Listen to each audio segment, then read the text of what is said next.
A ver. Muy bien, buenas tardes, buenas noches para los que se conectan de otros países que estamos con diferencia de horario. En el día de hoy, viernes 14 de marzo del 2025, vamos a dar paso a este módulo de metodología de la investigación que cada año nosotros incorporamos en nuestro posgrado como parte de su formación como expertos universitarios en ozonoterapia. Este módulo de metodología de investigación realmente es algo muy escueto para que los participantes puedan tener una motivación y una idea, desde luego, para poder materializar sus proyectos y poderlos plantear y en algún momento incluso hacer publicaciones del trabajo que se está haciendo. Esa es una de las intenciones que tenemos con este módulo. En este caso, siempre convocamos a alguien que es experto en el tema, porque todos los demás tenemos experiencia en muchas áreas, pero en el área de la investigación son pocas las personas que en realidad tienen este grado de expertise como para poder asesorar lo que son tesis, ¿verdad? A distintos niveles, tanto en nivel de pregrado como ya en nivel de lo que es títulos de licenciatura, proyectos de maestría, de predoctorado, de doctorados, ¿verdad? Incluso de postdoctorados, como es nuestro profesor del día de hoy. Él es el doctor en ciencias Luis Antonio Amigo Riaño. El doctor Luis Antonio tiene formación académica inicialmente en la licenciatura en Cultura Física y posteriormente en lo que es el área de Ciencias de la Educación. Tiene vasta experiencia en la investigación en distintos niveles que he mencionado y quiero mejor darle la palabra para que él en el día de hoy nos deleite con este tema. Muchas gracias, doctor Gracias, amigo. Xochitl. Gracias, Ahora, doctora. Buenas tardes a todos. Quiero compartir con ustedes muy ligeramente, intentar en 2 horas abarcar todo lo que sería un informe de investigación, una investigación en sí. Y bueno, es difícil porque es un módulo que impacto en doctorado en 4 sesiones de 7 horas, 6 horas aproximadamente cada sesión. Entonces, hacer un resumen es bastante difícil. Espero que ustedes pues no tengan ningún tipo de pena en preguntarme. Quiero que en el momento que estemos hablando, si quieren interrumpirme, adelante. Vamos a hacerlo en forma de taller, en forma de un diálogo para hacerlo ameno y tratar de explicarlo lo más sencillo posible. Uno de los problemas que tienen los especialistas en ciencias médicas muchas veces es la investigación científica, ¿no? Y bueno, creo que es general. Eh, ya nosotros que trabajamos constantemente en la investigación, no es fácil. Voy a hacerlo lo más posible, lo más fácil, lo más ligero posible para que se pueda comprender. Yo voy a compartir pantalla para que eh, puedan pues ir trabajando esto. Y bueno, vamos a empezar por esta parte. Díganme si ven la presentación, por favor. ¿La ven? sí se ve. Ah, Sí, sí se perfecto. ve. Entonces estoy bien. Gracias. Es que estoy acostumbrado a trabajar en Meet, en Teams, en otras plataformas. Es un trabajo, pero no mucho. Entonces, bueno, voy a intentar compartir esta parte, ¿no? Primero, entender qué cosa es la metodología de la investigación como tal, ¿no? La investigación científica como un proceso organizado del conocimiento, que significa toda esa introducción intelectual del hombre dentro de la realidad, con ese objeto de descubrir nuevos conocimientos. Fíjense bien, investigar para descubrir nuevos conocimientos, para dar explicaciones de hechos, de fenómenos que transcurren en la naturaleza, en la sociedad y en el pensamiento humano. El problema nuclear de cada investigador consiste en una búsqueda de un conocimiento nuevo.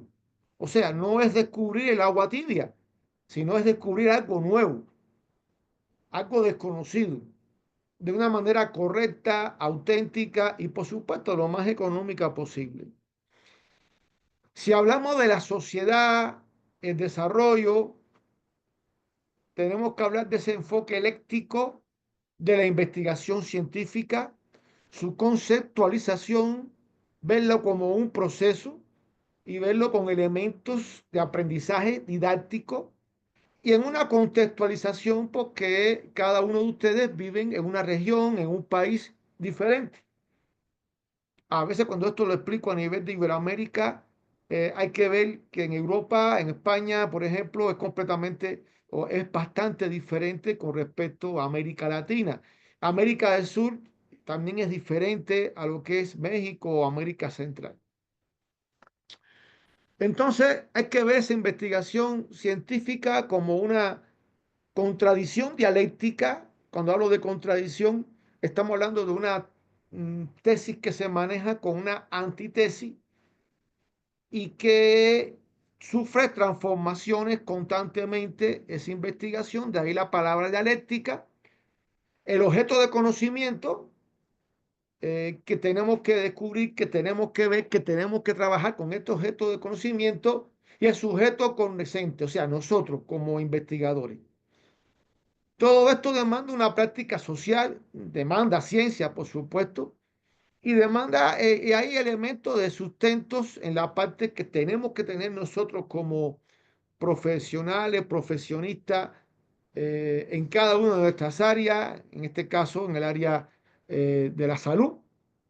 Tenemos que tener supuestos ontológicos, nociológicos, lógicos y axiológicos en un contexto histórico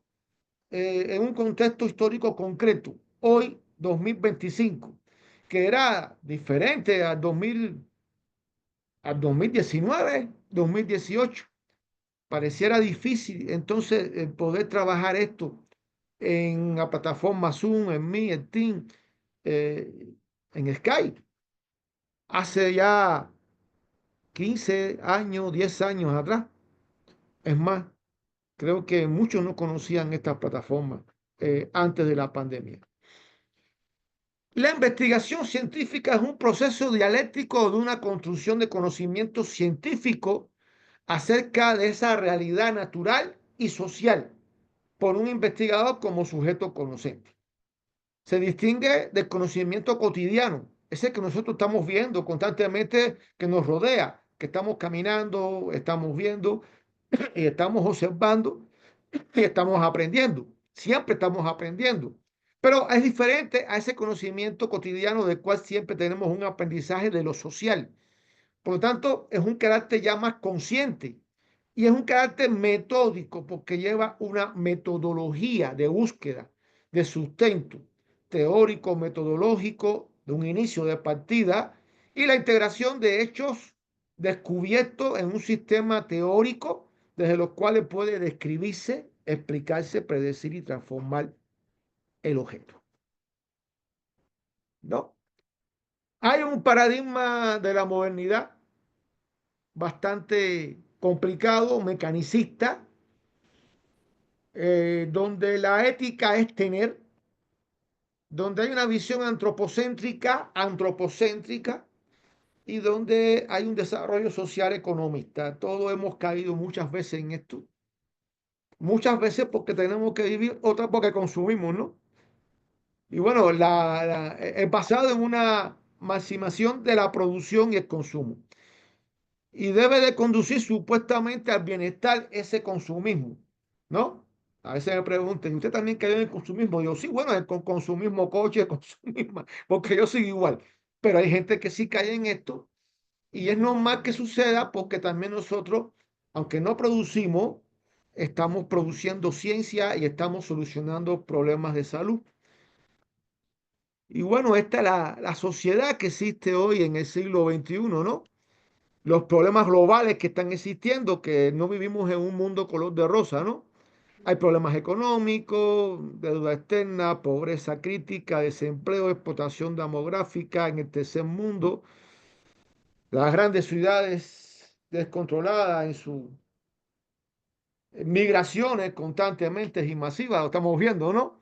Refugiados, crisis de valores, gastos militares, guerra, Ese de pedazo todo. de...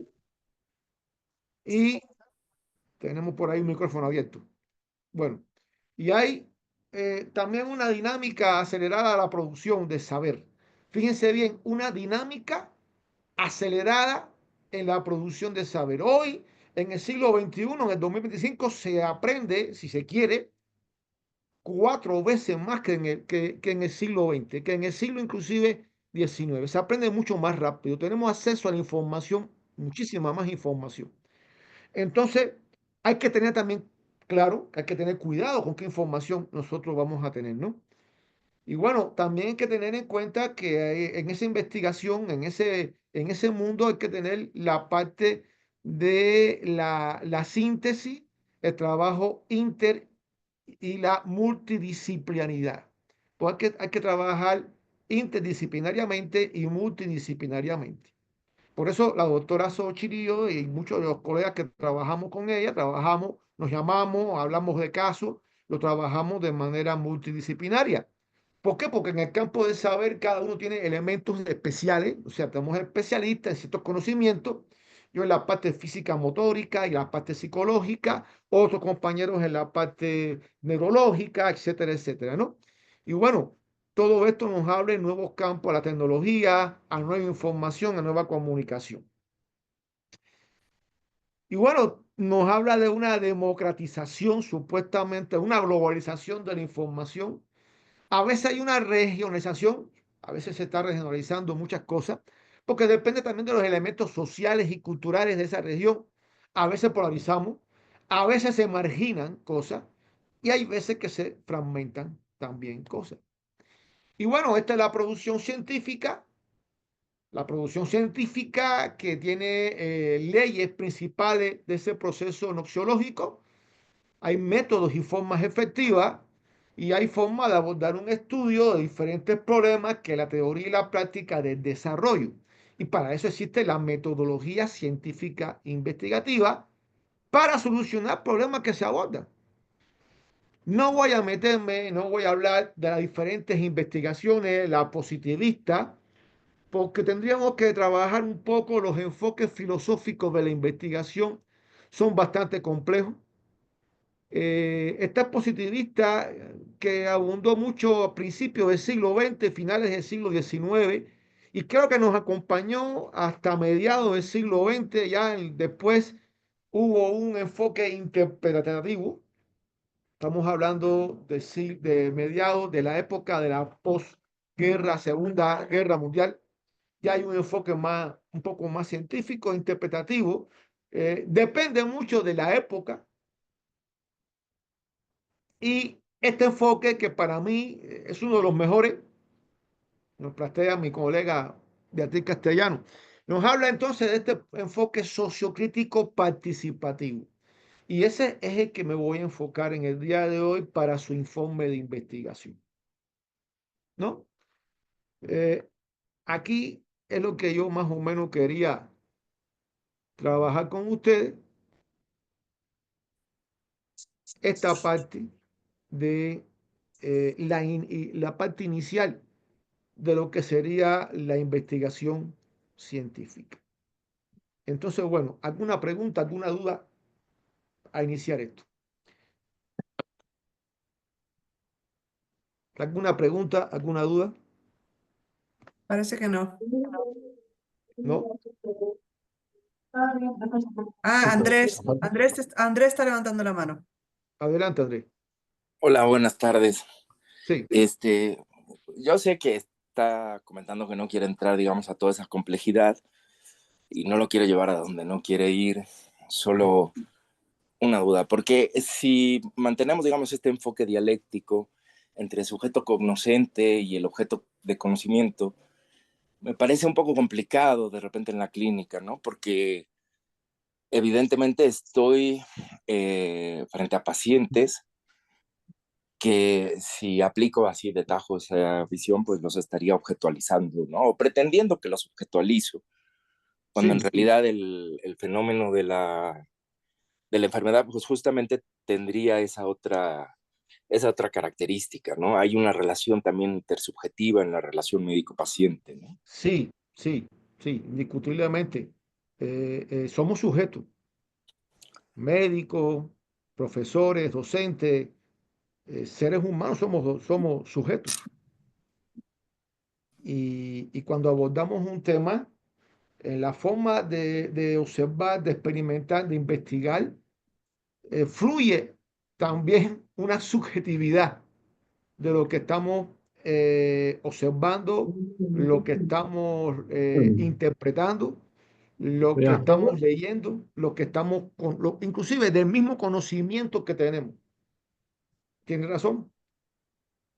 Y eso también es complicado porque depende de los sustentos científicos teóricos en lo que tú te bases en la investigación.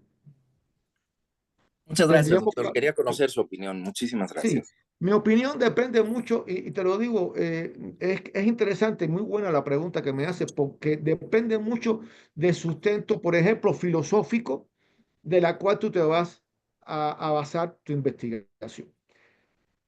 Históricamente han existido muchas investigaciones.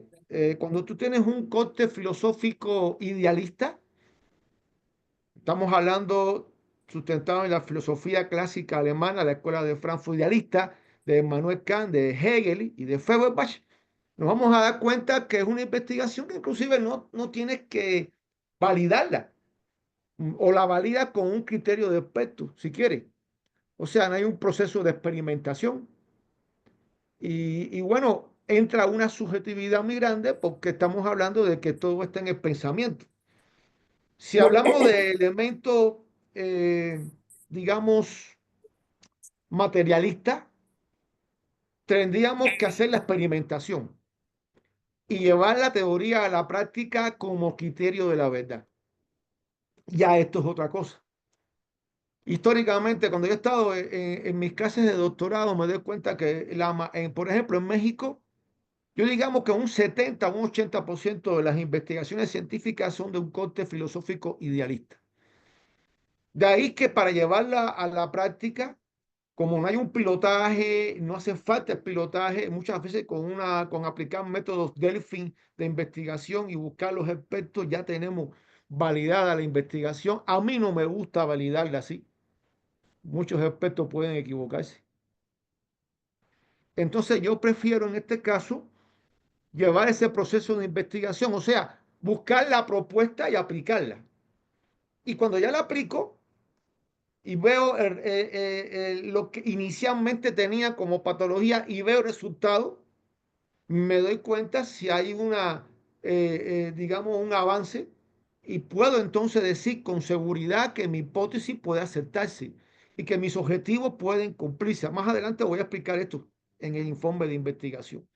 Por tanto, es muy importante las bases científicas teóricas, digo, de la filosofía. Si hablamos de lo, bueno, si hablamos también de lo biológico, tenemos que ver también las etapas en las que se encuentra el ser humano, ¿no? O las etapas en que se encuentra la patología.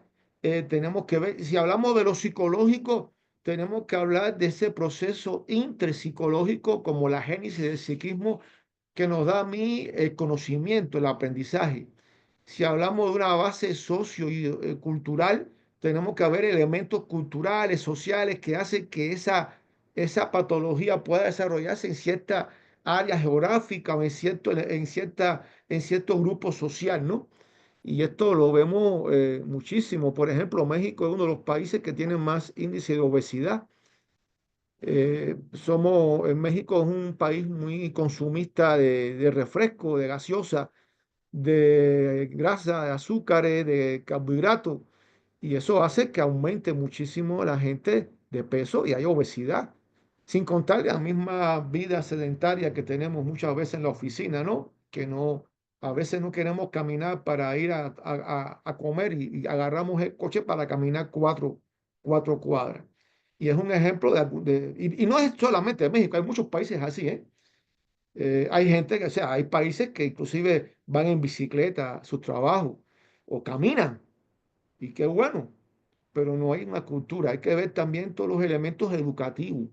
Entonces también hay una base sociocultural de la investigación. Como pueden ver, el sustento científico de la investigación que debe de ponerse en ese marco teórico, más adelante voy a explicar esto, es muy importante porque te dice cómo acciona la investigación. Si se valida, si se comprueba, si se lleva a la práctica o si simplemente se queda como propuesta. En el campo de la ciencia, de la salud, por ejemplo, de la educación, yo siempre aconsejo que todo lo que yo teóricamente proponga, me gusta llevarlo a la práctica para validarlo, comprobarlo. Hay un proceso de experimentación. No hay que, por ejemplo, llevarlo rápidamente al ser humano. Ustedes saben todo esto, pero sí hay un proceso de validación. Y creo que hay que validarlo, porque si no, se queda nada más en la palabra y ahí está, ¿no? Y ustedes pueden ver mucha biografía que ahí se queda, pero no hay datos, digamos, contundentes, sólidos, que nos digan que se aplicó a tantas personas y vamos a ver la solución y qué se ha hecho, que no. ¿Ya me comprenden? No sé si te responda la pregunta. Sí, desde luego. Yo lo pensaba también porque cuando uno trabaja con pacientes con dolor, por ejemplo, el dolor es muy problemático, ¿no? Aunque tengamos, podamos hacer potenciales evocados o otras pruebas que traten de demostrar la efectividad de los tratamientos, en realidad sabemos que estamos frente a un componente que cambia de persona a persona, porque los umbrales pueden cambiar, que sí, que esto Son diferentes. experimentalmente se puede medir, pero solo en ciertos lugares, en ciertos centros, de manera con muchos recursos, y no es, digamos, lo cotidiano, ¿no? En el trabajo clínico, pues más del día a día. Entonces, por eso me parecía como eh, este, este aspecto, este aspecto importante. Sin lugar a dudas, los otros aspectos culturales y todo esto sí es fundamental, ¿no? Esos son maravillosos porque los recursos pues siempre están ahí incidiendo y a veces no de la mejor manera, ¿no? Yo recuerdo que por ahí de 2009, 2010 empezó a producirse aquí en México un fenómeno que yo solo había visto precisamente en Cuba, ¿no? Esta posibilidad de comprar pedacitos, rebanadas de pizza, de estas pizzas muy grasositas, pues de repente yo creo que se dio ahí un intercambio y nos apropiamos de esas cuestiones con ya toda una epidemia de obesidad y todavía le venimos ahí a sumar, habiendo Sí, tantas cosas muy buenas que apropiarse de los demás, a veces, bueno, por cierto, si las estructuras económicas, sociales, etcétera, pues hacen que uno se apropie de lo menos indicado, ¿no? Pero muchísimas sí, gracias, sí, me quedó muy claro. perfecto, gracias. Entonces, bueno, voy a compartir pantalla ahora para pasar a otro tema. Bueno, el mismo tema, pero en este caso eh, quiero,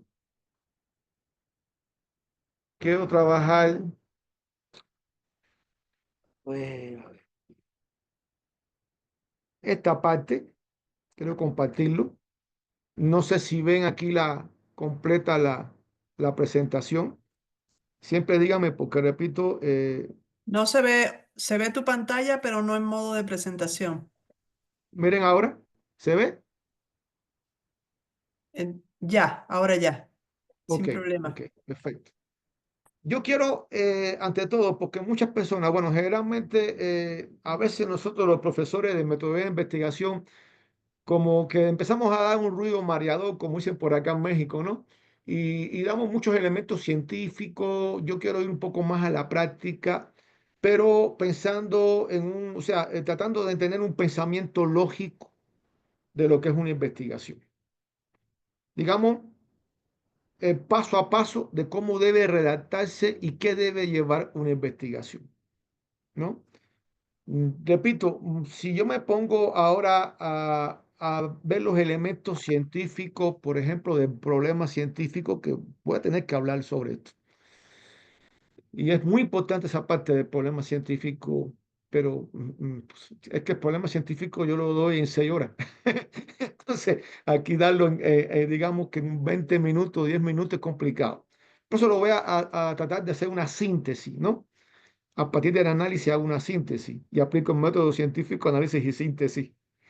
Y bueno, primero entender de que no se investiga el agua tibia. Yo aconsejo siempre a los investigadores investigar lo que me está afectando mi vida laboral. En el caso de nosotros que somos profesionistas o profesionales del campo de la educación, de la salud, del deporte, no sé, de la producción inclusive, ¿qué me está afectando? ¿Qué es lo que más a mí me enoja, me disgusta? ¿Qué es lo que más me complica a mí el trabajo? Y bueno, tengo que buscar esa parte, qué es lo que más yo me está impidiendo un desarrollo, digamos, un desarrollo mayor de mi trabajo, de mi labor. Y muchas veces investigamos por gusto, por deseo. Yo recuerdo perfectamente hace años atrás que yo empecé a leer sobre los delfines y la delfinoterapia, y yo no creía en nada de eso.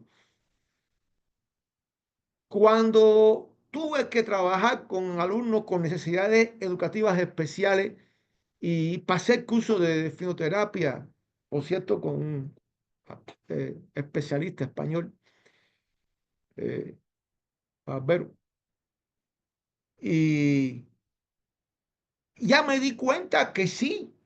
Y entonces cuando empecé a trabajar con los niños con necesidades educativas especiales, se me presentaba un problema en la manipulación, en la forma de los agarres, de las posturas dentro del agua. Y eso es lo que más me complicaba a mí el trabajo con los delfines, sobre todo cuando tenía una lesión estática en el sistema nervioso central, un PCI, si era espástico, si era hipertónico, cuando tenía un problema de un Down, síndrome de Down, cuando tenía un autista, y ahí en mi canal de YouTube pueden verme trabajando con los delfines. Sin embargo, qué complicación para mí era las posturas. Entonces tuve que aportar, yo tenía que hacer algo y tuve que investigar y entonces empecé por ensayo y error, pero empecé a hacer métodos investigativos, cómo trabajar, cómo buscar y cómo aportar algo, ¿no? Ese era el problema que tenía. Hoy, por ejemplo, dando mis clases de doctorado en el área psicopedagógica, me doy cuenta de que existen carencias de base científica, pedagógica en la formación de profesores. Bases pedagógicas tan malas, psicológicas, no tienen elementos cognitivos de psicología de las edades, tienen problemas en la redacción, tienen problemas en la comprensión lectora. Estamos hablando de alumnos de doctorado, maestría. Entonces yo me dedico a investigar y dar una propuesta para buscar esas bases. Entonces eso es lo que me está a mí molestando mi trabajo cotidiano. Mañana sábado tengo maestría, tengo planeación, tengo que buscar la planeación estratégica. Y uno de los problemas precisamente de cómo, qué cosa es lo que me está afectando a mí la planeación estratégica. Esas planeaciones que hay que hacer con no sé cuántos meses, semanas, días de antelación absurda, muchas veces subjetiva, no es real, y que lo hacemos para cumplir con tal universidad o con tal institución, pero verdaderamente a la hora de dar clases no lo hacemos, ¿no? Bueno, ¿qué me está afectando a mí esa planeación? Bueno, entonces la burocracia, las normativas, entonces hay que buscar qué me está afectando y entonces, pero para la búsqueda no puede ser a ojo de buen cubero. Yo tengo que aplicar métodos empíricos de investigación, que es lo que voy a explicar, es lo que quería. Y bueno, el área que estoy trabajando, por ejemplo, tiene una historicidad en el tema que me está afectando como problemática. Por ejemplo, estamos hablando de escaras en los niños con mielomeningocele. Tengo pacientes con mielomeningocele o meningocele y generalmente la presión que sienten en la silla de ruedas, o sea, todo esto va a hacer que haya poca ventilación bueno, se provoquen estas ulceraciones, ¿no? Escaras. Bueno, esto me está pasando. Inclusive se están infectando y están falleciendo a pesar de que inclusive hay que llevar la cirugía, cortarle pedazos, en fin.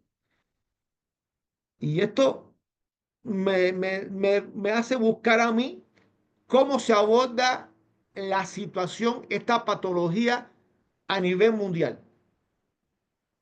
Tengo que estudiar la patología, espina, o sea, estamos hablando de espina bífida, espina, qué sucede y qué diferencia hay entre melingocele, el lipomelingo o la espina bífida oculta.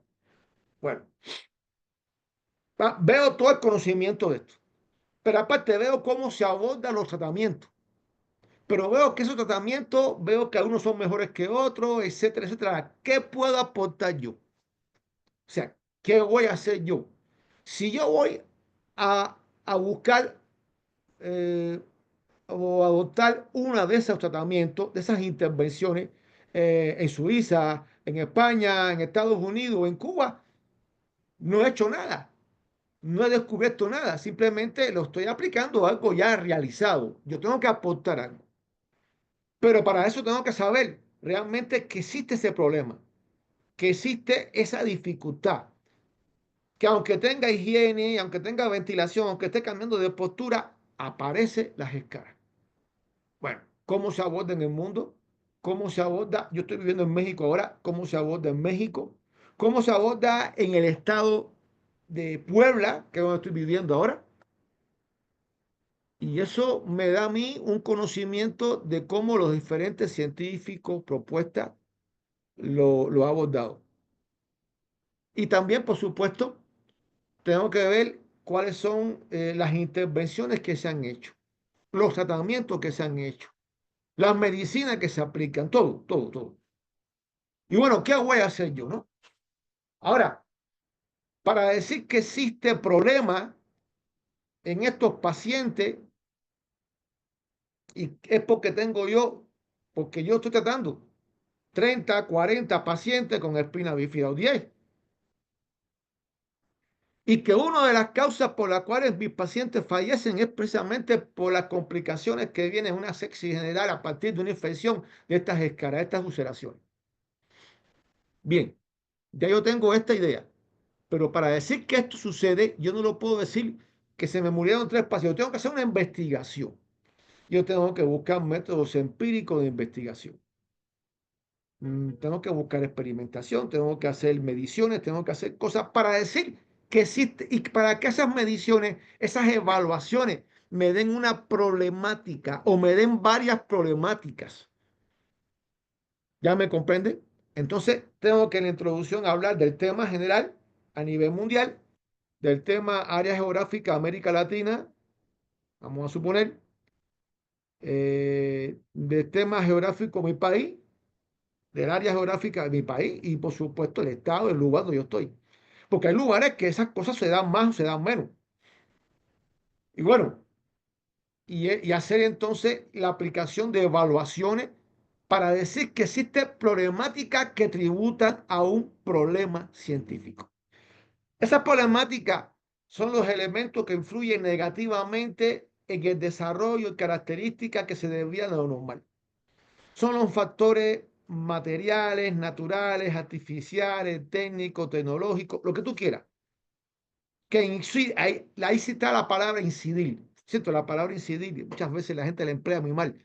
Yo lo veo como, viéndola a la Real Academia Española, es influir negativamente, que incide.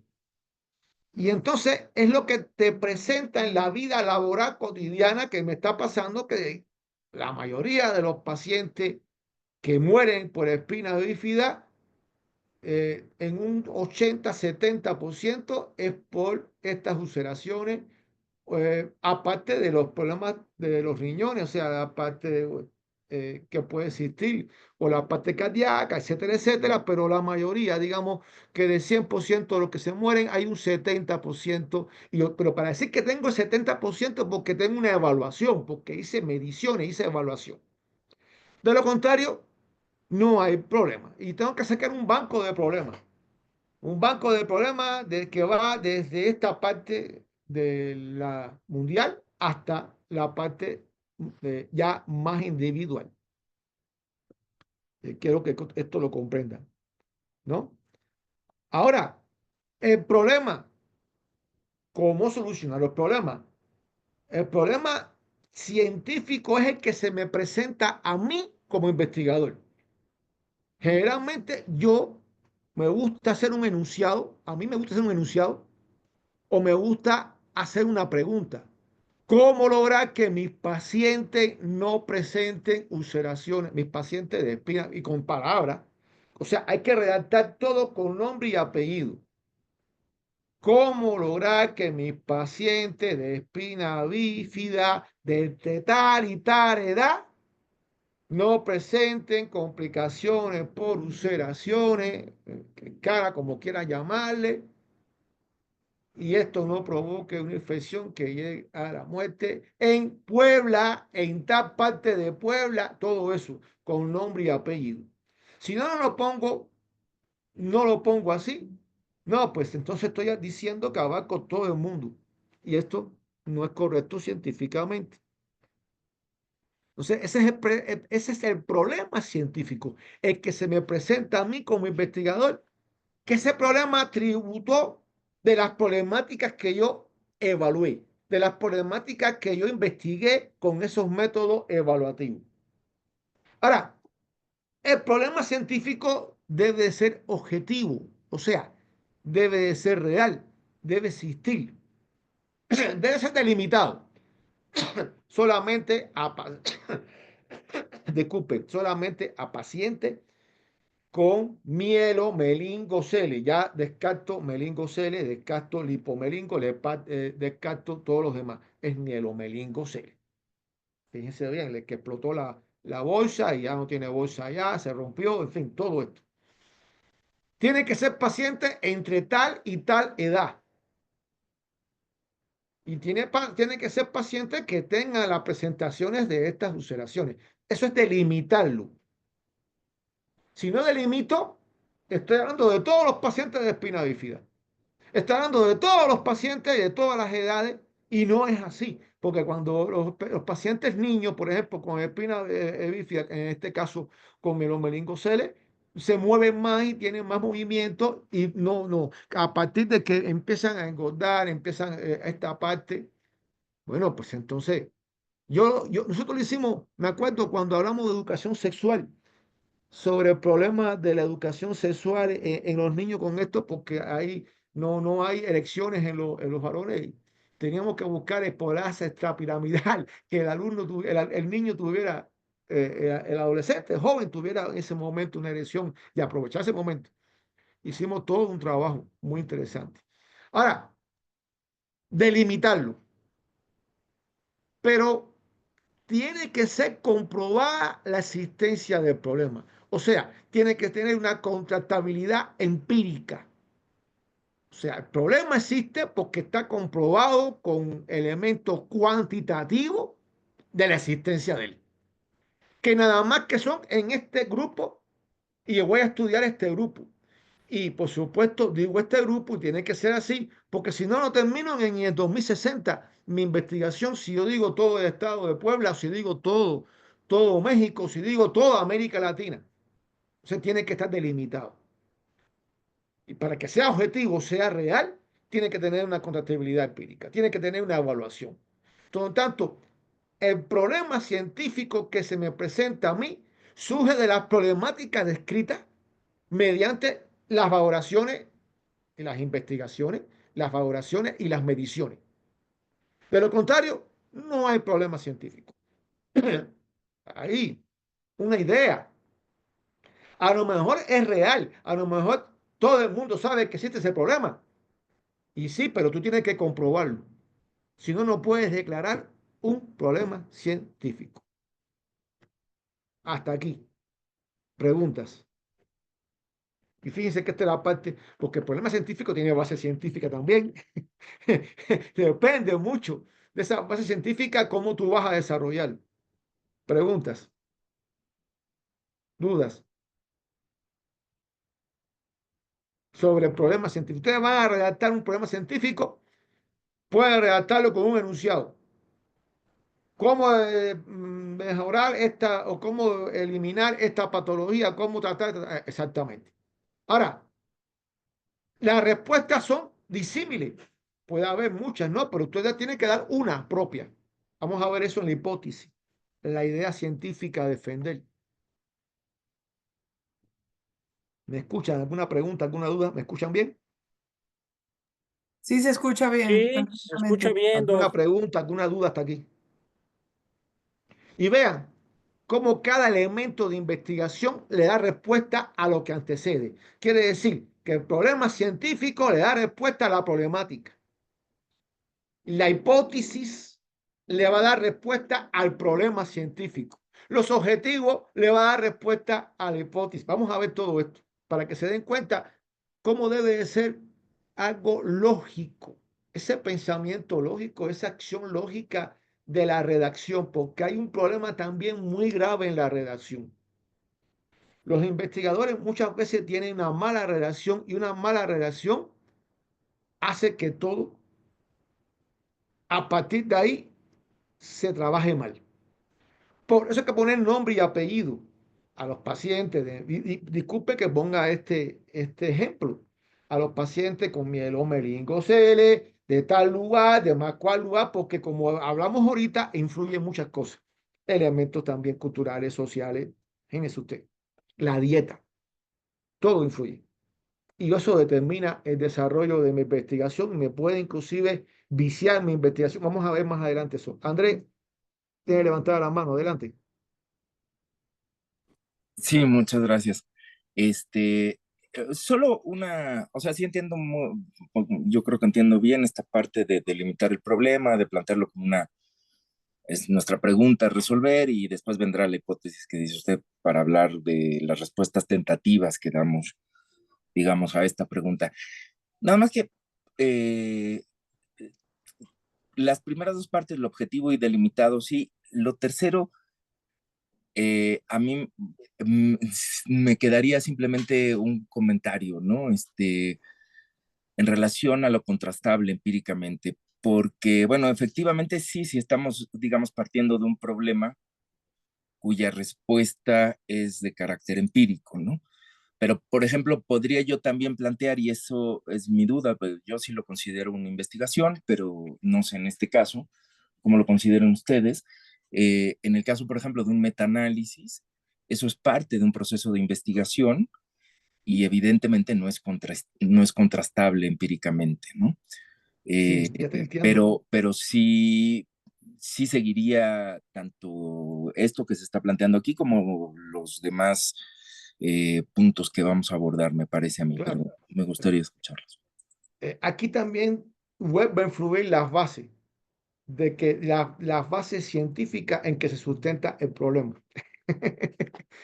Por ejemplo, cuando hablamos de psicología, de la intervención del psicólogo con sus pacientes, estamos hablando que es complicado porque la personalidad en cada uno de nosotros es irrepetible.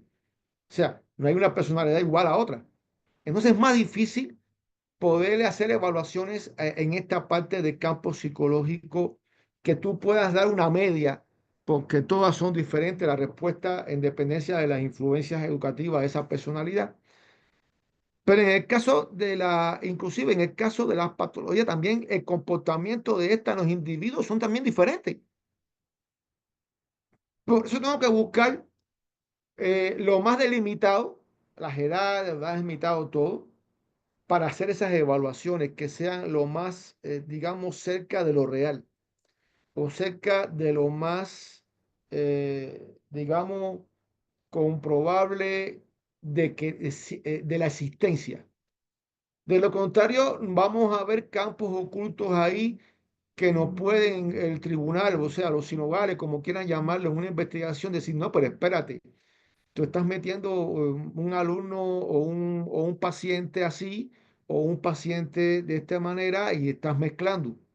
Tengo que buscar un intento de homogeneidad dentro de ese comportamiento patológico para hacer la investigación o para hacer la propuesta. Porque yo decía, no existe un niño autista igual a otro. Todos los autismos descritos por Leo Carne, hay muchos elementos desde aquella época hasta la época actual del autismo. Sin embargo, el comportamiento es diferente. Pero el comportamiento es diferente porque no depende solamente del alumno, del ser humano, del niño. Depende muchas veces de las influencias que haya tenido ese niño en la estimulación temprana, en la familia, psiquiatra, con los neurólogos, con todo. Inclusive hasta con los médicos, ¿no? Porque hay elementos también que afectan el autismo, ¿no? En la parte motórica, inclusive, y flácida de la hipotonía que puede existir a los primeros años de vida, ¿no? El lenguaje, en fin.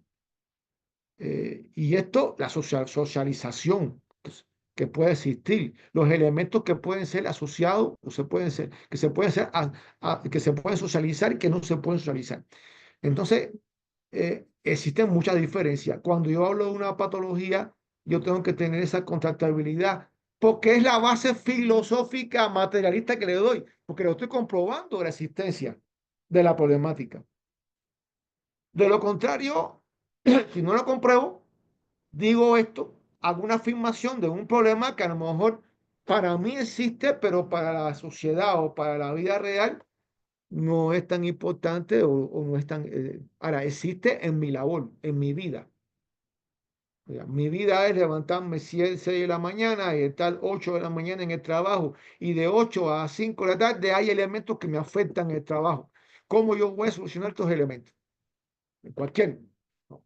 Yo siempre digo lo que me afecta porque puede ser también inclusive en el hogar familiar, puede ser en otras áreas de la sociedad, de la producción, de todo, de la ciencia psicológica, de todo. Ahora hay que ver qué cosa es lo que me afecta. Y por eso busco la validación siempre para saber que inclusive cuando yo lo planteo, ese problema es por el que existe en la realidad.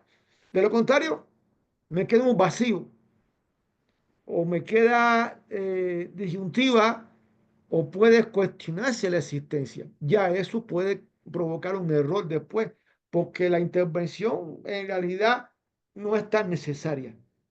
O es una intervención a veces muy, digamos, no es una intervención clara cuando tú tampoco delimitas. No, porque para esta edad tú haces esto, pero para esta edad haces esto otro. ¿Cómo tú vas a trabajar con estas edades tan amplias, no? Entonces, esta es la situación, es porque siempre busco la manera el investigador siempre tiene que buscar la manera de validar la existencia del problema, o debe de validar la existencia del problema mediante las problemáticas que se van a indagar, que su existencia, o sea, se van a investigar su existencia. Y sí, a veces hay pruebas que no hago, porque sé que no, hay elementos que me hacen validar la existencia. Esos son que voy a tomar. También en la investigación existe también se puede modelar la investigación al gusto de las personas, ¿me comprende? O a las necesidades. Ya eso son habilidades del investigador. Aunque tampoco se puede manipular la investigación porque entonces estoy falseando la investigación. Y bueno, el conocedor del tema me va a decir, usted está mintiendo sobre la investigación. ¿No? ¿Por qué? Por un análisis histórico lógico de lo que se ha publicado, descrito mundialmente. Entonces yo tengo que ser lo más real posible para que no ocurra esto. ¿Ok? ¿Alguna pregunta sobre esta parte? ¿Duda, comentario? Sí, yo quería preguntarte algo, o a Sí. manera de resumen o de aclaración. ¿El problema de investigación puede estar incluido en el título del trabajo? Bueno, en la vida real el título es el aporte que yo voy a hacer. Yo veo aquí muchos títulos. Desarrollo de la patología, no sé qué. Ajá. Eso es un título de un tema bibliográfico.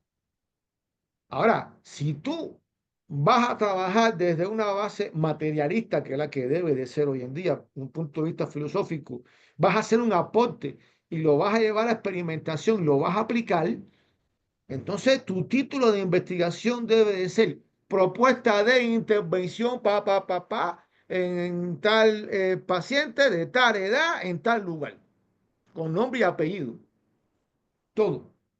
Ese es el título. Es una propuesta, es una alternativa o como tú quieras llamarle.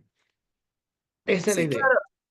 Y Bueno, que esa yo entiendo que alternativa sí, sea novedosa, algo diferente a lo que los demás han escrito. Porque si yo voy a aplicar algo que se ha hecho, no estoy investigando nada. Estoy aplicando algo que dijo tal autor. claro, Entonces no claro. tengo aporte.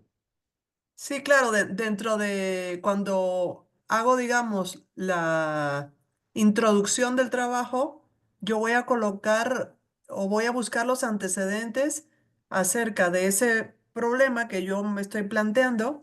Digamos que desde el punto de vista cronológico, yo lo primero que me voy a plantear es ese problema, ¿no? Y sobre ese problema, cuando ya redacte mi informe de investigación, cuando vaya redactando, va a salir el título, ¿no? Sí, Porque yo, sí, porque yo veo las problemáticas que van a tributar a mi problema. Y ok, las problemáticas son mundiales, son del Estado, y esas son las que te van a decir a ti, a partir ya las mediciones que tú haces, las evaluaciones que tú haces, que dice que sí existe la problemática y que tributa al problema. ¿Cómo lograr que mejorar, cómo cambiar? ¿O existe este problema? En los pacientes que yo atiendo en mi consultorio, pacientes de tal y tal edad, todo. ¿Ya me entiendes? ok, sí, sí, sí, Esa es gracias. la idea. Creo que hay Esa es otra la idea. pregunta. Sí. ¿Alguna pregunta más, duda, comentario? Andrés, Sí, sí, sí, gracias. Adelante, Andrés.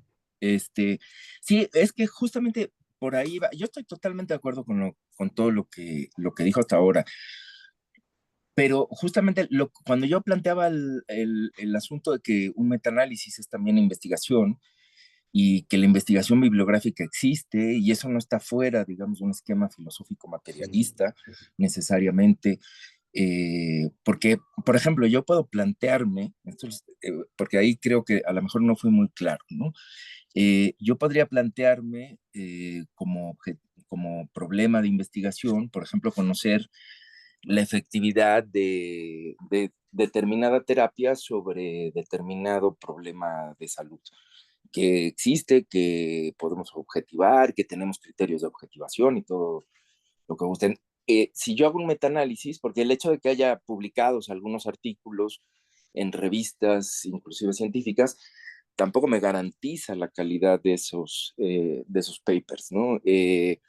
Hay criterios que me permiten, digamos, analizar esa calidad de la investigación. Entonces, cuando uno hace un metaanálisis, pues yo puedo recabar esa información que está publicada sí. y puedo analizar, por ejemplo, pues si se utilizaron, si los Mm, criterios de inclusión o de exclusión que utilizaron para estos estudios, si la estadística, las pruebas estadísticas que emplearon de acuerdo al problema que se plantearon era la indicada, etcétera, etcétera, etcétera. Y eso me permite, digamos, sí concluir sobre una base bibliográfica, científica, que no es empíricamente contrastable en ese sentido, o sea, en ese punto de la investigación, pero que eso no excluye que eso sea una investigación per se válida, ¿no? Porque implica, digamos, un análisis amplio de la bibliografía y me permite concluir cosas que no están en la bibliografía, si hay un aporte, no es simplemente una construcción de antecedentes o una introducción a un tema. A partir del análisis que hago ahí, a partir del metaanálisis que se está haciendo de los análisis de datos que eh, reportan estos diversos estudios que pueden ser, claro, mi muestreo pues dependerá de las revistas, de las zonas, etcétera, a las que tenga acceso, de la cantidad de muestras que pueda bajar, y con esto puedo construir un conocimiento que no existe antes de que yo haga ese estudio, aunque no sea un estudio estrictamente empírico, ¿no? Ese no es un estudio contrastable empíricamente, no, pero no deja de aquí, tener una base material en correcto. términos de los reportes que en todos esos estudios sobre los que se está fundamentando la tiene, ¿no? Claro, claro. Y ese era un poco mi planteamiento, ¿no? Que ahí No, está muy bien quizás tu lo contrastable planteamiento. empíricamente me Está muy resulta bien Sí, Está muy bien tu planteamiento porque tiene que haber también una investigación documental. O sea, usted tiene que hacer una investigación documental. Cuando usted habla vuelvo al ejemplo de esta patología, por ejemplo, yo hice una investigación donde yo hago un aporte de una estrategia de intervención para lactantes con características de una lesión estática espástica en el sistema nervioso central, un PCI. En la parte acuática hago esa investigación. Esa fue mi maestría, inclusive. Ahora, yo tengo que buscar una investigación documental de cómo se ha trabajado los métodos BOBA, BOITAP, los métodos, y leo desde Sidney Lee, Barbaján, González Má, terapéutica por el ejercicio, a cómo el BOBA lo hace en Inglaterra, Carlos BOBA, a cómo lo hace BOITAP, a cómo lo hace todos estos, ¿no? Y me doy cuenta que voy a la parte acuática, ¿qué se estaba haciendo? Veo a Fisot, veo a Bavier, veo a Mengano, veo a Fulano, y me doy cuenta que hay problemas de nuevo en los diferentes movimientos, posturas, manipulaciones dentro del agua con un lactante que tiene una lesión estática en el sistema nervioso central, que ya tiene ya un diagnóstico de esto. Bueno, y veo que no existe todo el mundo mete en el tanque de Hubbard a chamaco, calienta ahí o una alberca a 30 y pico de grados para buscar relajación del tono muscular y después el movimiento, flexiones, extensiones, hiperextensiones, y, en fin, aducciones, etcétera.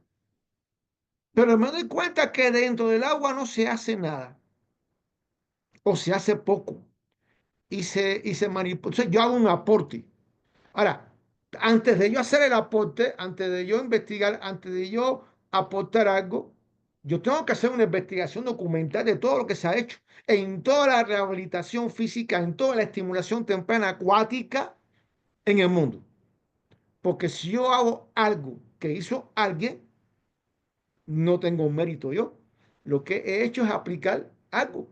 Es como, imagínate, soy estimulador temprano y digo, no, yo apliqué un método BOBA con estos alumnos y mejoró esto. Hice esa investigación. Bueno, eso no es una investigación. En realidad, estás haciendo lo que tenías que hacer como terapeuta físico. ¿Ya me comprende? Y no he hecho nada que haya, es una investigación ya más que validada, más que escrita. Hay enciclopedias de eso. No sé para qué voy a investigar. Me acuerdo de una amiga que hizo vaciado vaginal no, esto, de la vejiga de los niños con mielomeningocele y lo presentó como una investigación y nada más y nada menos se lo presentó al director de la clínica de rehabilitación, Hospital Julio Díaz. Y el señor se parece, ay, mija, mira, ahí en la biblioteca hay una enciclopedia del trabajo ese. O sea, tú no has aportado nada. La señora se puso muy mal. Por cierto, una señora ya de unos 50 años, se lloró, salió llorando, porque de verdad que no aportó nada, no había hecho nada. Simplemente no buscó, no investigó, no hizo una investigación documental. Y entonces cayó en algo que desconocía, porque cuando tú investigas algo es porque tú eres conocedor de lo que estás investigando, porque tú eres apasionado, tienes conocimiento. De lo contrario, no investigue, no sabe, ¿no? Entonces yo no me meto en un área que yo no sé. Si me meto en un área es porque, y si no sé, busco la manera de conocer. Y para eso se hacen las investigaciones documentales, la búsqueda bibliográfica. La investigación documental te dan datos estadísticos, por ejemplo, del área geográfica de América Latina o de México o del estado de Puebla. Si usted hace una investigación documental de por qué en Cuba hay menos obesidad y sedentarismo con respecto a México, vamos a ver que se consumen menos refrescos, de que hay un clima cálido, húmedo, que hace que se sude constantemente, que haya gasto de líquido. Vamos a ver que los cubanos caminan muchas veces bastantes tramos, que pasan trabajo para transportarse. Y eso hace que no haya obesidad o que haya menos obesidad que en México hay elementos. Entonces tú buscas toda una investigación documental para hacer comparaciones y hacer todo un elemento estadístico, inclusive cuantificable, que después tiene que hacerlo cualificable en la interpretación de los datos. Entonces tú tienes que tener siempre, basarse en la biografía, como decía, de a nivel mundial y por supuesto de la investigación documental que te dan datos estadísticos inclusive y que tú, si quieres y que debes de hacerlo, también los verificas personalmente con esos datos, con esas, digamos, indagaciones que tienes que hacer, no solamente con los métodos empíricos, también puede ser prueba, test, puede ser análisis, todo eso te da a ti una respuesta. Espero que esta parte me hayan entendido.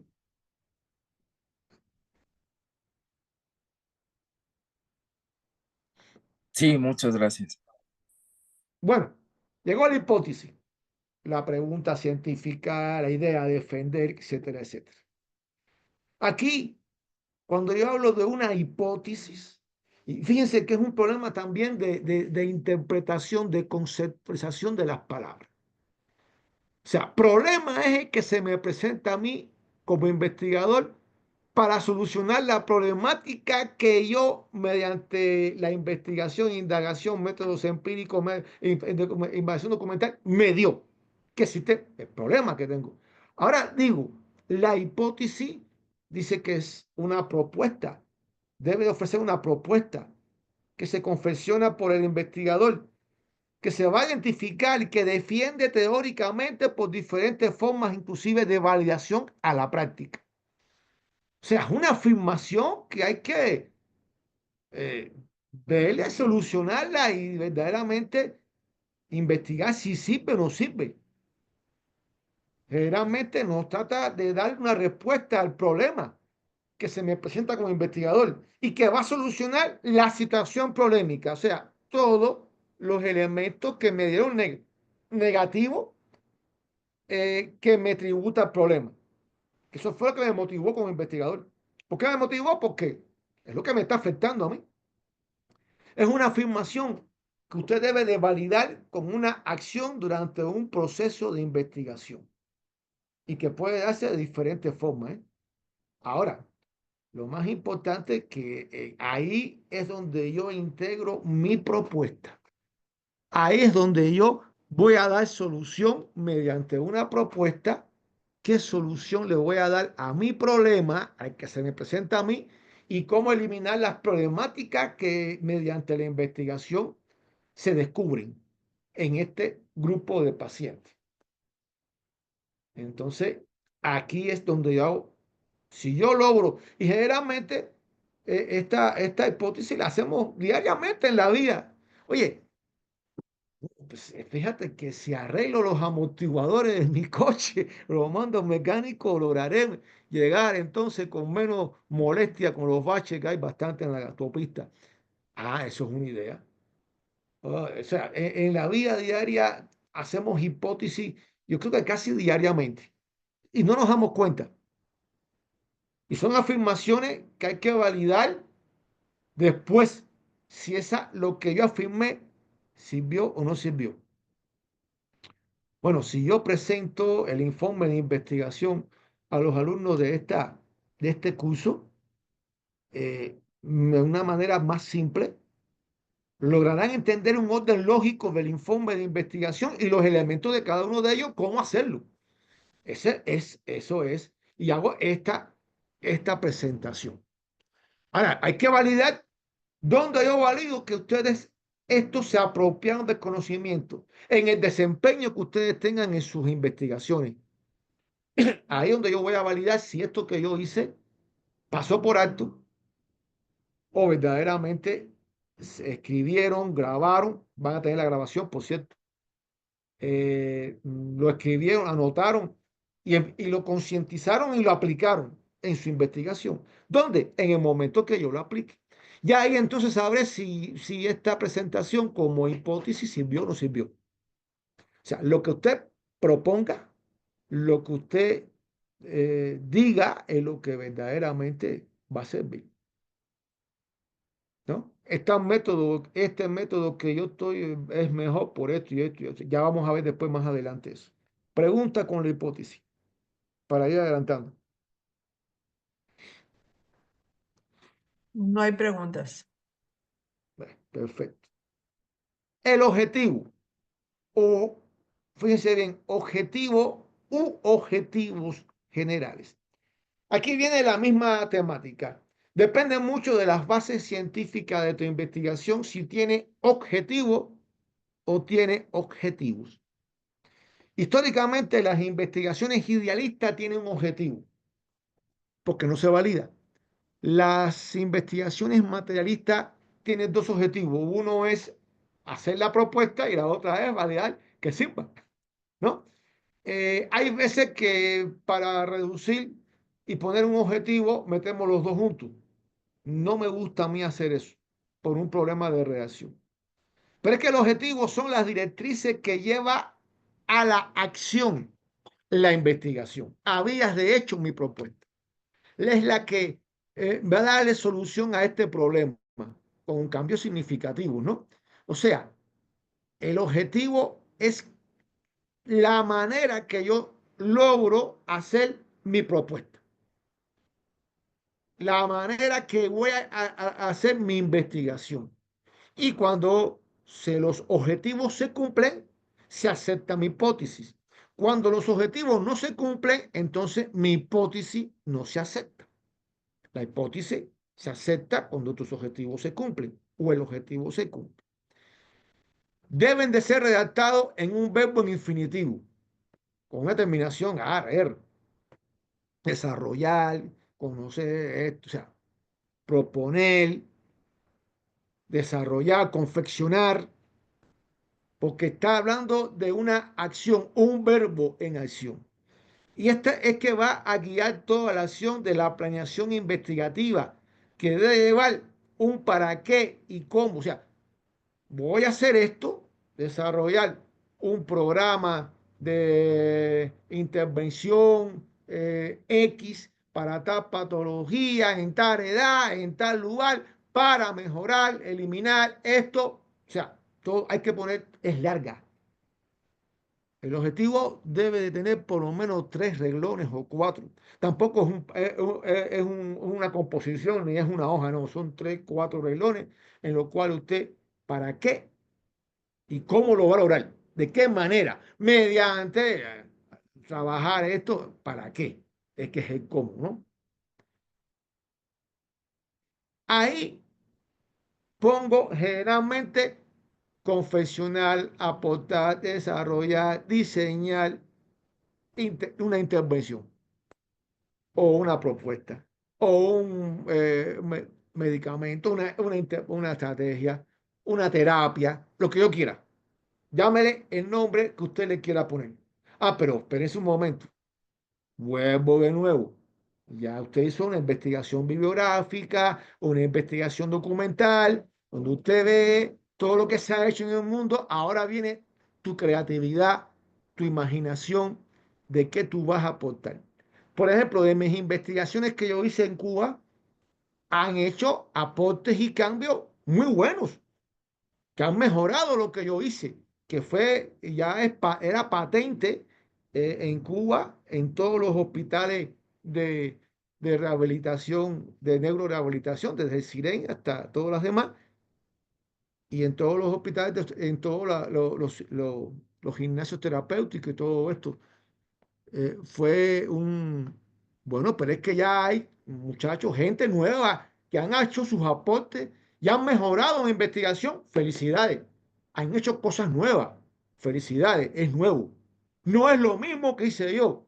Hicieron cambio. Lo malo es que tú digas, yo hice esto y esto y esto, que son fraude, son plagio, que lo hicieron inclusive en Cuba, me acuerdo, una señora lo hizo, imagínate el tribunal, un amigo mío me conocía allí, estaba de presidente, y le dijo, pues que todo lo que tú hiciste fue lo que hizo el doctor Luis Amigo, y aquí está, y hasta con los mismos nombres. Entonces, ¿cuál es tu aporte? Eso es agarrar una metodología y aplicarla. No, tú tienes que ahí hacer el aporte. Ahí es el objetivo, es confeccionar, diseñar, hacer. Generalmente, muchas veces veo en las investigaciones en el objetivo conocer. Bueno, yo pregunto, ¿qué hago con conocer? Sin conocer, tengo que tenerlo yo desde el mismo inicio de la investigación. Ahora, yo quiero conocer si lo que yo propongo sirve. Ah, entonces es un segundo objetivo, o tengo que en ese objetivo general ponerlo. Hacer una propuesta, diseñar una propuesta, proponer, confeccionar una intervención, una no sé qué, proponer, o sea, en esa palabra, en un verbo en infinitivo, con todo el apellido para esto y esto y esto y esto y esto y esto. Y el segundo objetivo sería validar la propuesta de confección, el tratamiento mediante la aplicación. Ya, esto es otra cosa.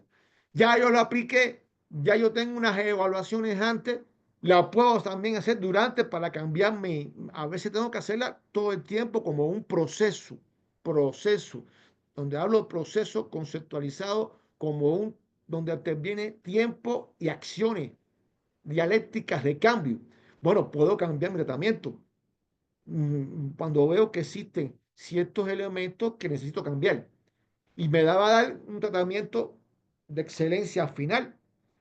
Pero todo esto son evaluaciones sistemáticas que yo debo ir haciendo en mi investigación.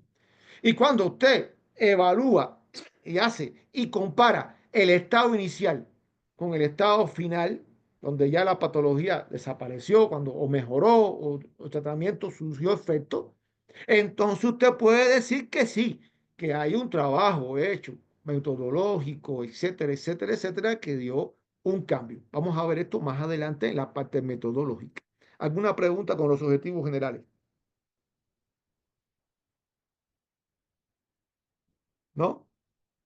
Continuamos a los objetivos específicos.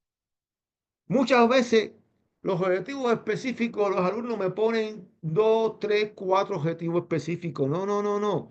Yo tengo que tener, los objetivos específicos vienen por un orden de prioridad.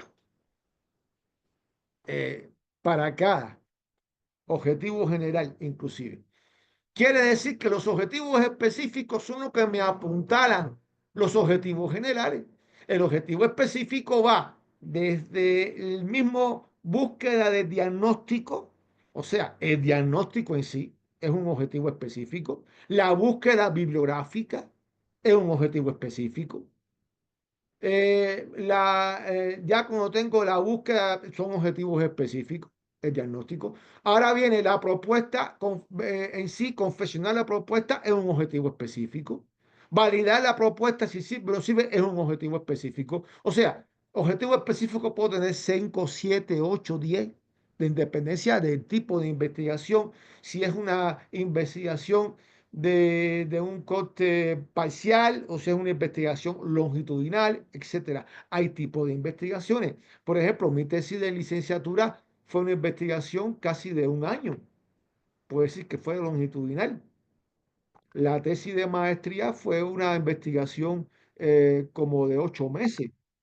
Pero ya de doctorado fueron de años, porque fue una investigación bastante larga. O sea, estamos hablando de un corte longitudinal, ¿no?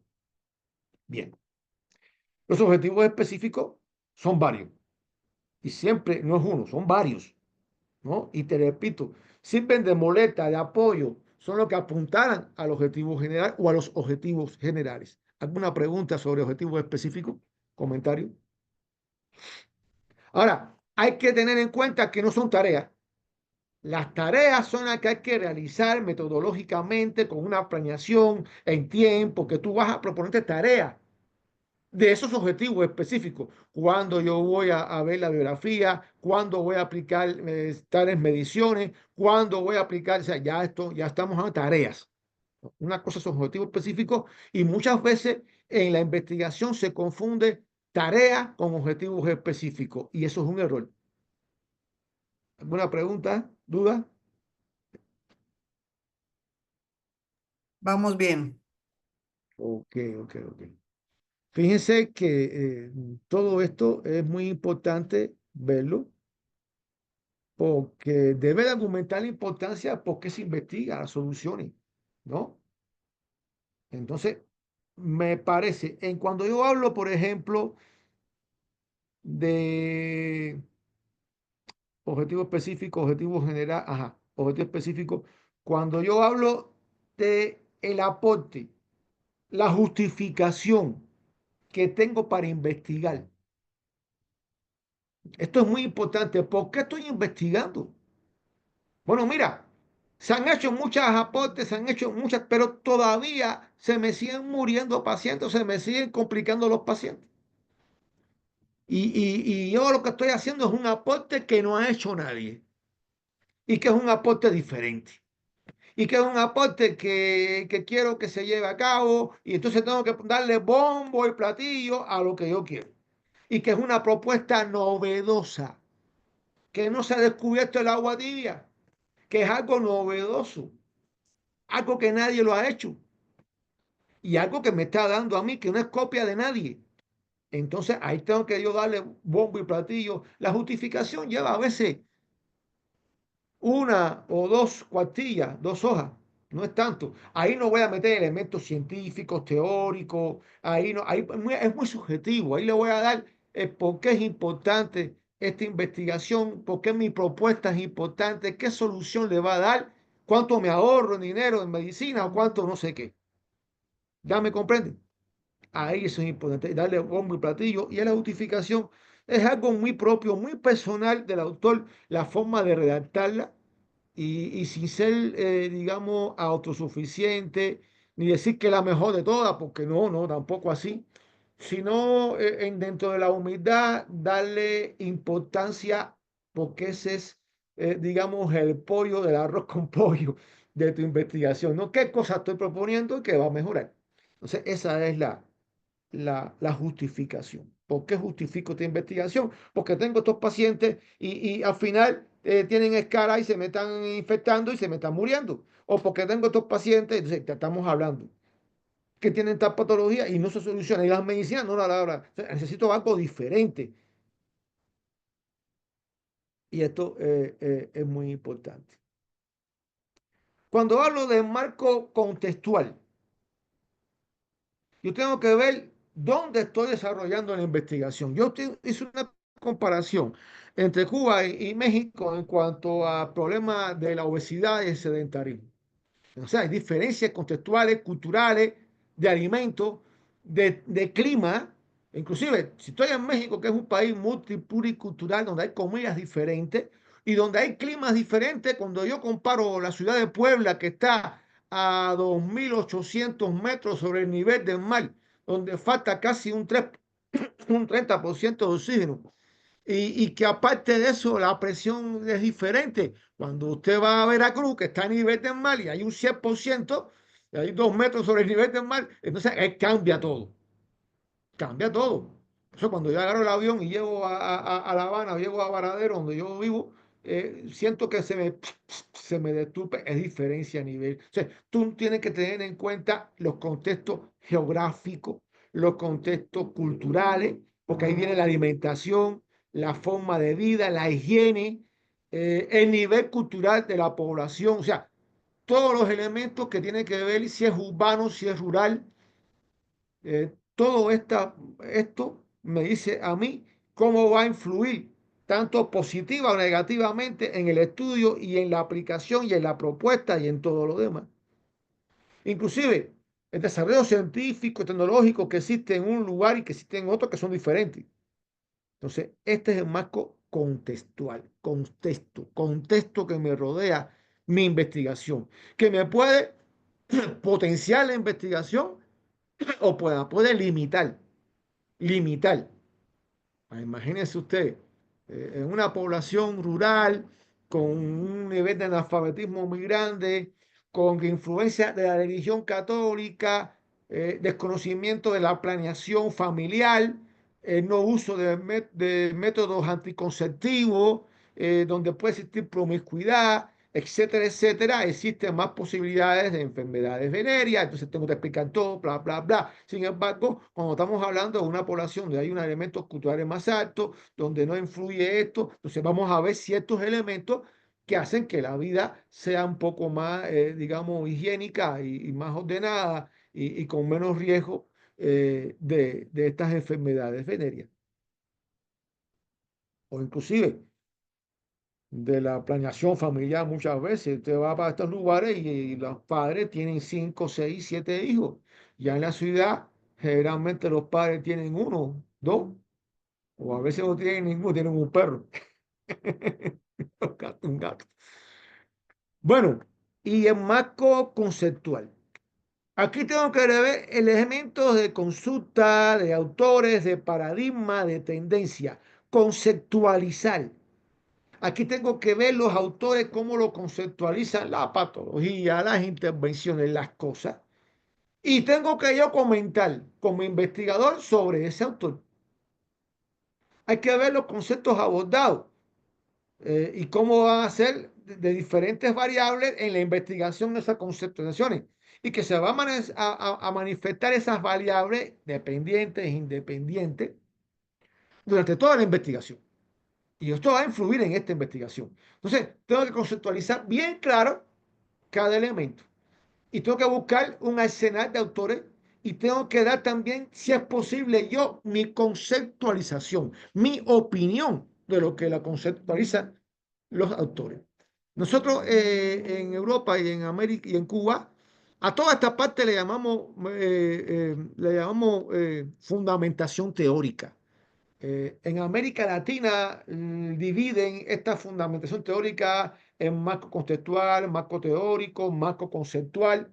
O sea, depende de los países, inclusive depende de la institución científica en la que usted está cursando un posgrado, ¿no? Como este curso. Entonces, yo lo desmenuzo así, lo pongo por etapas así, pero a todo esto le puedo llamar fundamentación teórica, pero ese es el marco conceptual. Tengo que ver cómo es el abordaje de los conceptos, ¿no?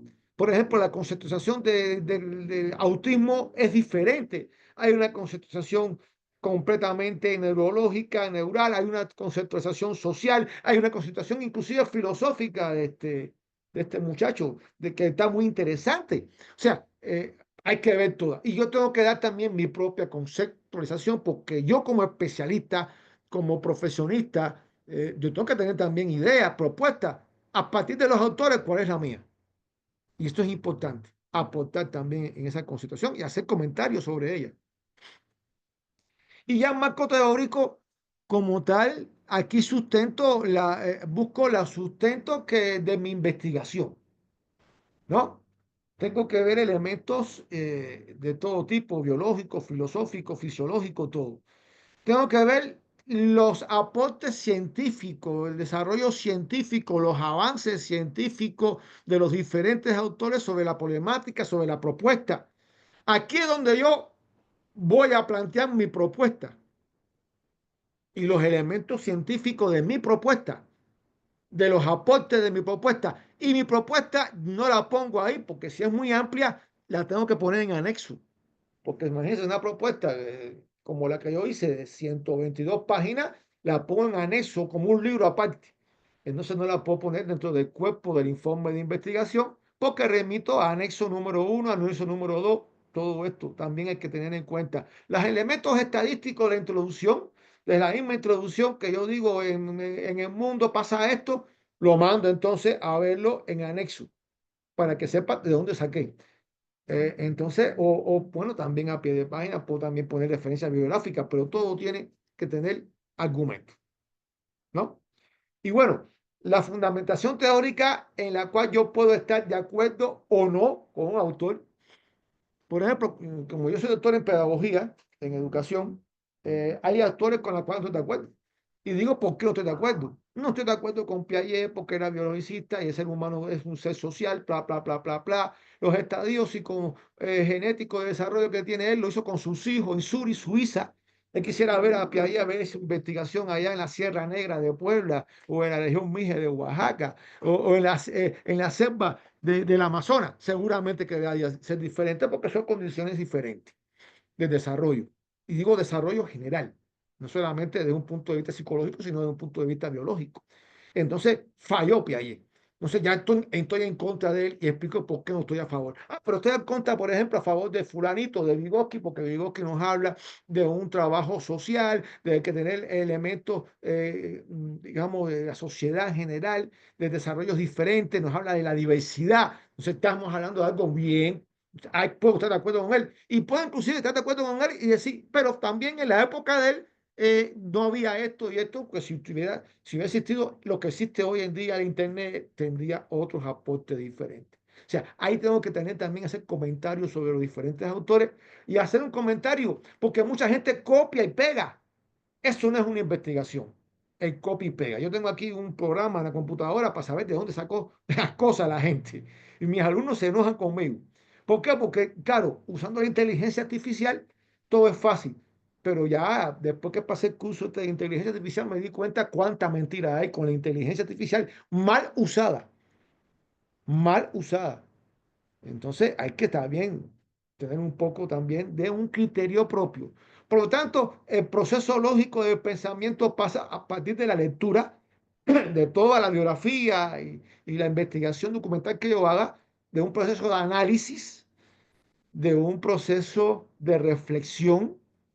De esa reflexión sale una síntesis y entonces sale una postura crítica que yo tengo que hacer. Y esa postura crítica que hago yo tengo que darle solución mediante una propuesta. Porque si hacemos crítica y no hacemos propuesta, nos convertimos en criticones. Entonces, siempre que hago una crítica es porque voy a hacer una propuesta. ¿Alguna pregunta hasta aquí con el marco teórico?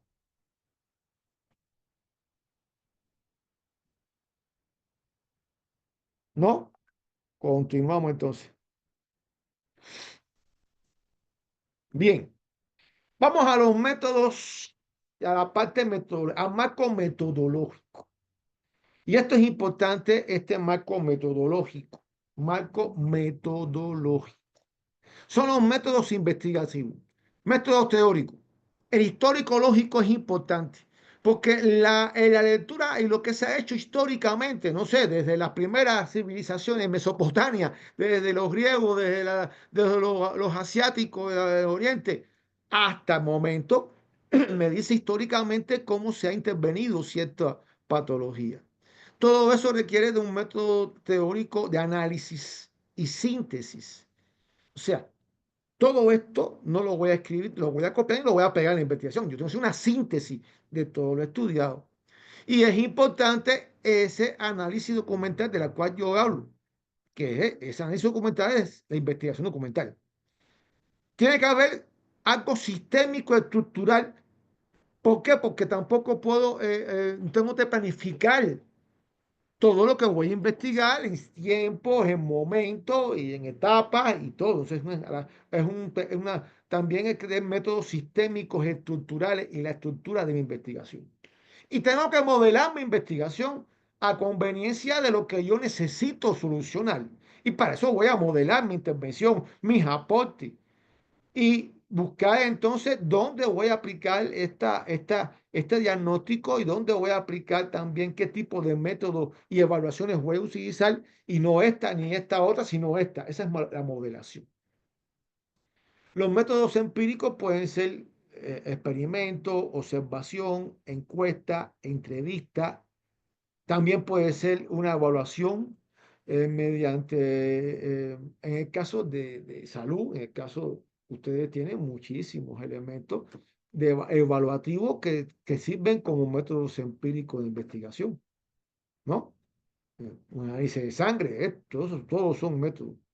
Y los métodos matemáticos y estadísticos que te dicen a ti la representación gráfica, la representación también, los elementos cuantificables, cómo lo vas a evidenciar y cómo la gente lo va a comprender, el antes, el durante y el después, eh, digamos, la parte estadística y cómo yo voy a trabajar y le voy a dar valor a estos métodos empíricos para poder entonces hacer comparaciones y saber si la hipótesis se acepta, si mis objetivos se cumplieron y si la tesis habías de hecho una solución a los problemas. Las poblaciones y muestras, esto es muy importante porque muchas veces tenemos una población de niños o adolescentes con parálisis cerebral. Bueno, esa población yo voy a trabajar esta muestra de 7 personas, de 10, de 15, de 20. O sea, hay que tener de esa población que hay grande, dentro del hospital existe una población, yo voy a trabajar con tantos de estas edades, esa es la muestra. Las variables, bueno, ya había hablado un poco sobre esto, las variables dependiente e independiente, que eso depende de cómo utilice la palabra y cómo conceptualices esta para que sea dependiente e independiente. Las limitaciones que tiene mi investigación, porque hay veces que queremos abarcar tanto, pero también existen limitaciones para el desarrollo investigativo. Tengo que llegar hasta aquí. Ya de aquí para allá será otro proceso de investigación que puedo hacer yo. Logré que el muchacho camine, deambule, ya veré cuándo puede correr, pero por lo menos logré incorporación, logré fases de marcha, logré deambulación. Bueno, ahora vamos a ver cuándo logra el alumno ya ir más rápido o hacer cierta actividad. Ya esto es otra cosa, pero llegué hasta aquí. ¿Hay limitantes? Sí, hay limitantes. Puede haber limitantes dentro de una patología. O sea, un alumno con una parálisis cerebral atetoidea,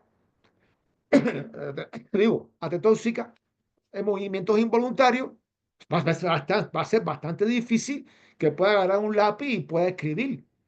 Entonces, se dedica más a la atención a lo oral. Generalmente también viene con disastria, o sea, con problemas también en el lenguaje. Entonces, hay que tener en cuenta todo esto que son limitantes en este grupo de personas con una parálisis cerebral atetóxica, ¿no? O sea, hay que tener en cuenta la diferencia entre cada una de la misma patología, la secuencia, ¿no? De la parálisis cerebral que puede ser de diferentes formas, si es una paraparesia o paraplegia o una hemiplegia, en fin. La novedad científica. Aquí es muy importante esa novedad científica. ¿Cuál es el aporte de mi investigación? ¿Cuál es el aporte práctico y metodológico? ¿Qué aporta mi investigación? Muchas veces eh, nos quedamos, digamos, en una descripción de una enfermedad. Bueno, está bien que la describa, pero ¿qué vas a hacer con ella? Muchas veces nos quedamos en una descripción de un tratamiento, pero no lo aplicamos. Bueno, ok, ya escribiste la propuesta, pero ¿qué vas a hacer? ¿Sirve o no sirve? Entonces, ¿qué diferente hay de lo que tú estás haciendo, investigando con lo que se ha hecho históricamente? ¿Qué diferente hay? Por ejemplo, yo me remonto a mis propias investigaciones y digo, bueno, ¿qué diferente hay entre Fizeau, entre Barbier, entre los Thyssen y qué hice yo diferente con respecto a lo que ellos hicieron en Australia, en Francia o en Rusia? ¿No? Yo quité los flotadores, yo quité esto, yo trabajé esto otro, o sea, hice cosas diferentes, que eso hace que sea novedoso y que eso hace más diferente, más, y aparte de diferente y novedoso, también tiene que ser más efectivo que lo que se ha hecho anteriormente. Entonces, cuando ya yo viene a Cuba, Fiso me dice, no, pero felicidades, yo nunca se me había ocurrido eso, qué bueno, y bueno, ahora me pasa a mí lo mismo. Ya veo chavos nuevos que han hecho cosas muy interesantes y digo, bueno, qué bueno, ¿no? Pues ya se ha superado, se ha mejorado mi investigación. Y eso es lo importante, ¿no? Saber que se ha mejorado, que se ha realizado, que hay aportes nuevos, prácticos, metodológicos, inclusive. Hay elementos inclusive diferentes a lo como yo. Y eso son investigaciones muy buenas que se han hecho. Bueno, el análisis de los resultados. A partir del análisis estadístico de las evaluaciones que hice antes, durante y después, yo veo comparaciones y al ver las comparaciones, aquí es donde yo voy a ver esos análisis estadísticos, esos resultados estadísticos cuantitativos y de manera cualitativa cómo voy a explicar, ¿no? Por qué existía la situación problemática y cómo fue solucionándose a partir de la aplicación de la propuesta que yo hice. Y cómo esta propuesta, cual yo en la justificación le di bombo y platillo, ahí entonces ya, ahora sí tengo por qué la gente verla. La gente ahora sí tiene que decir que está buena cuando los resultados comparativos son mejores. Cuando ese análisis de resultados en ese proceso de validación mediante evaluaciones puede ser cuantitativa, cualitativa y ambas, o ambas inclusive, me da a mí un cambio de lo inicial a lo final. Y esto me dice de que es efectivo, es bueno el tratamiento que yo acabo de proponer. Y que no es el mismo tratamiento que hacía tan médico aquí, ni tan médico allá, ni tal autor, que es un tratamiento diferente, con cosas nuevas que yo aporté. Eso es el investigador. Lo otro que se hace por ahí es la copia y la pega, lamentablemente. Y lamentablemente ha sido así históricamente y es muy lamentable. Y así he tenido gente que se enojan conmigo. Yo soy el presidente del tribunal muchas veces, ¿no? De titulación. Y hay veces que yo echo para atrás porque digo, bueno, pero aquí no ha aportado nada. Aquí está aplicando lo que dijo Mengano. Y bueno, pues eso es tu trabajo. Tu trabajo es investigar qué se ha hecho para tú aplicarlo. O sea, es como decimos en mi país, es mi pincha, aquí en México es mi chamba. Es mi trabajo. No he aportado nada. Ah, cuando hay cambios muy diferentes a lo que ya dicen los autores, eso sí es una investigación y eso es un aporte. Bueno, la conclusión es cuando mi hipótesis, aquella afirmación que yo hicimos inicialmente, ya se acepta. Y entonces, cuando se acepta esa idea científica, esa pregunta se le da respuesta, se acepta entonces. O inclusive la investigación es válida si mi hipótesis no se acepta, quiere decir que lo que propuse no sirvió. Y hay que hacerlo nuevo, hay que proponer algo nuevo. O sea, la investigación sí, es buena, está correcta, metodológicamente la propuesta no sirvió. Entonces, esa es la definición final de la investigación, donde el autor pone punto final, donde los objetivos se dan cumplimiento. ¿Por qué? Porque los objetivos se cumplieron para que la hipótesis se aceptara y para que se resolviera el problema y se eliminara las problemáticas. ¿Ven cómo una cosa le da respuesta a la otra? Las recomendaciones. Es que las recomendaciones es mejorar lo que estoy haciendo en un futuro, hacer nuevas propuestas, buscar nuevas herramientas de evaluación. Inclusive, puede ser una propuesta o una línea de investigación que yo tomo para hacer una investigación mucho más profunda, longitudinal, que eso fue lo que hice yo con mi tesis de doctorado, después de haber hecho mi tesis de maestría, y me fui por la misma, ¿no? O sea, me fui con la misma línea de investigación. No sé, ya la investigación de un corte longitudinal no fue de 5 meses, no fue de un año, fueron de 4 a 5 años. Ya vamos hablando de recomendaciones para posibles propuestas, cambios, investigaciones, recomendaciones. Generalmente he visto recomendaciones que se recomienda publicarla aquí, publicarla allá. Bueno, sí, se puede publicar, puede ponerse como recomendación, pero lo más importante es que nos deja esa investigación para la posteridad, para el futuro. La bibliografía, bueno, aquí no voy a hablar mucho de esto, ya ustedes saben que se ponen referencias bibliográficas, hay un sistema APA en la cual usted puede buscarlo y inclusive la misma, ahí sí aplico yo la inteligencia artificial para hacer el sistema APA y meto mi biografía y él me lo ordena y me lo pone todo perfectamente, ¿no? Y bueno, debe ser amplia. Yo no entiendo para una tesis de doctorado o de maestría una cuartilla, 20 bibliografías, 5 bibliografías, eso es una falta de ética, de respeto al tribunal, a los sinodales. Cada investigación lleva un estudio profundo El investigador tiene que leer, buscar, indagar. Y lleva estudio, lleva tiempo, lleva horas. Es un sacrificio. El investigador se sacrifica a veces noches, madrugada. Tiene que zapatear bastante por todos los lugares, investigar, buscarse problemas, Señor de doctor. todo. Y esa es la biografía. Te dejamos escuchar. ¿Pasó algo? Sí, como ¿Me que se escuchan? desconectó un poco. Ahora sí, ya. ¿Ya? Ah, ya se escucha bien. Ok. Decía que la biografía tiene un sistema APA. Ya saben cómo se hace, primero el apellido, el nombre, en fin, la editorial, el título, el año, todo esto. Eso lo hace el sistema APA perfectamente.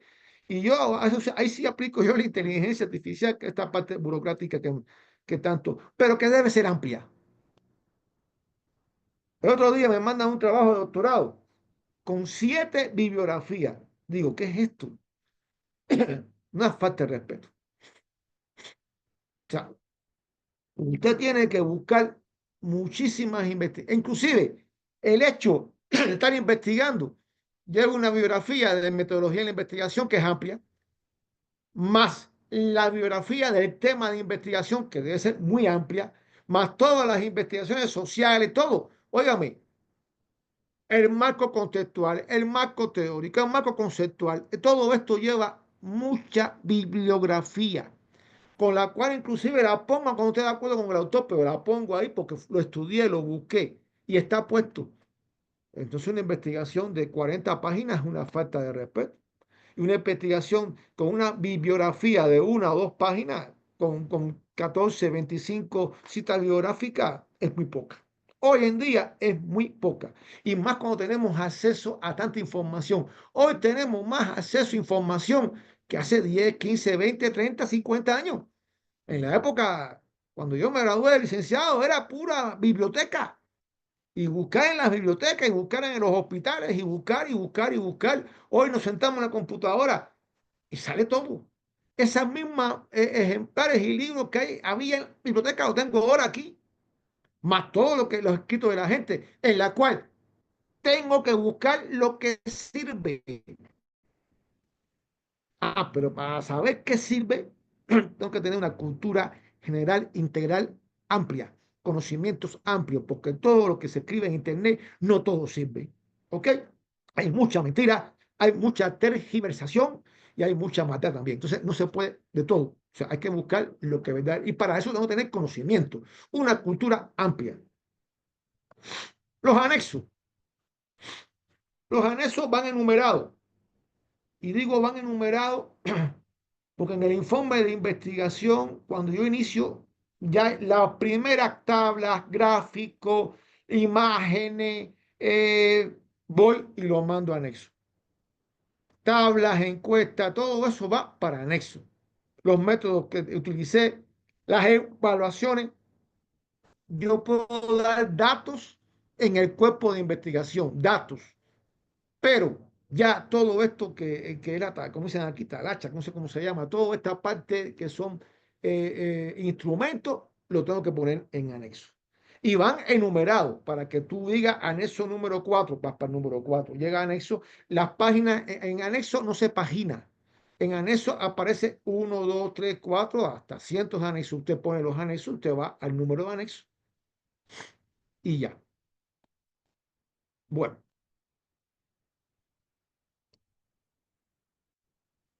Esto, disculpen que me haya extendido, que sea muy conductista en la hora de abordar el tema del informe de investigación. El tiempo es poco y quería darle ahora estos 13, 14 minutos, no sé ni cuánto, lo que me deje a mí la doctora Xochitl para la parte más importante de esta intervención nuestra, que es el protagonismo de ustedes, las preguntas, las dudas, los comentarios. Tienen ustedes la palabra. Adelante. Andrés, adelante. Y Sochi también. Gracias. Andrés, estaba yo primero. Adelante, adelante. No, lo mío es rápido. En cuanto a la cantidad de referencias bibliográficas, Yo había escuchado, o en alguna vez también me dijeron que con 30 referencias bibliográficas mínimo se consideraba óptimo para un trabajo de fin de máster, por ejemplo. ¿Tú qué idea tienes? ¿Como cuántas referencias necesitamos o si existe una normativa para esto? Yo lo desconozco. Yo no veo normativa, yo veo necesidad. O sea, cuando tú buscas mucha bibliografía es porque existe un estudio. Pero aparte, mucha gente a veces pone bibliografía para poner bibliografía ahí, Sí, para cumplir. se copian y se Sí, pegan. exactamente. Sobre el tema que yo estoy abordando, meto 50.000 gente como si hubiera leído. Ujú. Ahora, algo de la bibliografía que yo declaro debe de estar en el marco teórico, o sea, lo que llamo yo fundamentación teórica, que es lo marco teórico, marco conceptual y marco conceptual. Ahí debería de haber algo de eso. Y en la parte metodológica de mi propuesta también tiene que ver. Y en la investigación tiene que ver. Entonces, mira, nada más que la investigación científica, yo puedo poner 30, 30 temas, porque de investigación hay enciclopedia. Yo pongo las que más utilicé. Lamentablemente, por ejemplo, en México utilizan mucho Sampier y Sampieri porque es lo más sencillo de la investigación. Yo no uso Sampieri, uso otros autores. Pero cuando tú bajas, por ejemplo, a Ariel, a fulano, a Mengano, a Harry, tú metes 15, 20 biografías nada más de metodología de investigación. Ahora vamos al tema de investigación. Patología X. De esa patología hay enciclopedias. No es que tú leas todas, pero deberías leerla, ¿eh? Deberías leer bastante y debes de ponerla. Y tú vas a tener una postura que tú vas a declararla, a redactarla, a escribirla en el marco teórico.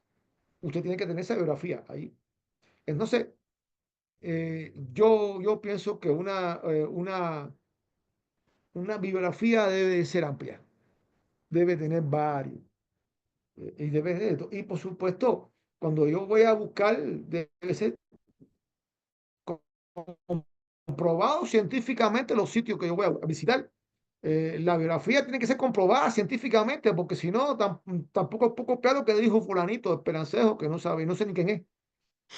Entonces, tiene que ser gente verdaderamente autores comprobados científicamente y comprobados su cientificidad y su aporte a la ciencia, a la tecnología, a todo.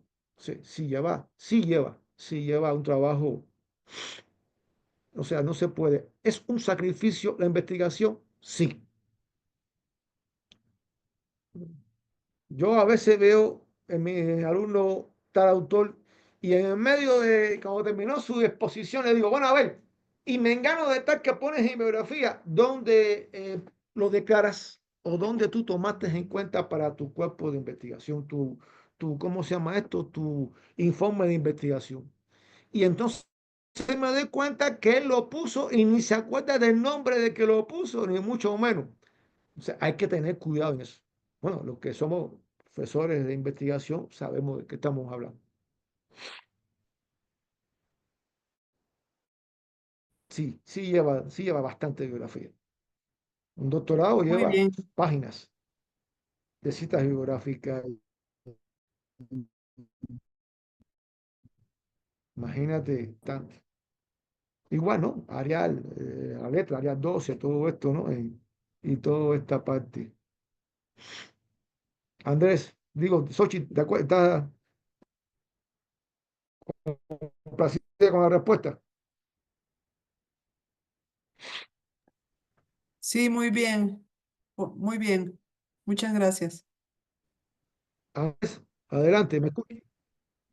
Andrés, Sí, gracias. Dos precisiones nada más que me ha parecido muy interesante. Muchísimas sí, gracias, conferencia. Yo tenía dos precisiones. Bueno, una es que pasamos demasiado rápido lo del marco metodológico. Ya ahí no hicimos pausa para preguntarlo, lo estamos haciendo ahora. Era no, sobre, no, es el tiempo el que yo nos ahí tenía- complica. sí, tenía ahí una observación en cuanto a la cuestión de la población y la muestra que se mencionaba ahí, ¿no? Porque eso es más de Sí, carácter estadístico, pero sí hay que tomar en cuenta que no es lo mismo, digamos, los estudios longitudinales, transversales, prospectivos, que los longitudinales transversales retrospectivos, ¿no?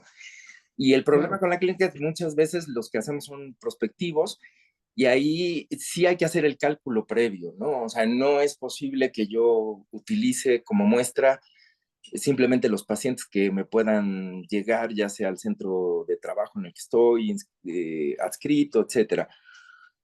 Sino que hay una fórmula muy clara para determinar esto en términos estadísticos, desde el punto de vista de estadística descriptiva, y que Sí, además nos plantea a los clínicos un problema, porque sabemos que si al finalizar el estudio hemos perdido más del 20% de esa muestra, en realidad, pues pierde mucha fuerza el estudio, ¿no? Lo cual es problemático porque tratándose de pacientes, a veces esto ocurre, ¿no? Lo cual no quiere decir que no se pueda publicar, pero siempre es ya una, digamos, de los inconvenientes a ese nivel. Y quizás se asocie con mi otra observación, que es dentro del contexto mexicano, a partir del 2011, al menos para el contexto mexicano, no habría que perder de vista que los derechos humanos entraron ya a nivel constitucional y esto resulta importante, ¿no? Porque tanto desde la declaración de Helsinki, pasando por la de Tokio, etcétera, hasta las más actuales, después de lo que ocurrió en los juicios de Nuremberg, pues plantean la necesidad de que todos estos estudios pasen tanto por un comité de ética, cuando estamos hablando de estudios clínicos, y un comité que garantice, hablando de tratamiento, y lo digo por, digamos, es el contexto de este diplomado, pues tiene que ofrecer algunas cuestiones importantes en relación con nuestros estándares de oro en términos farmacológicos, ¿no?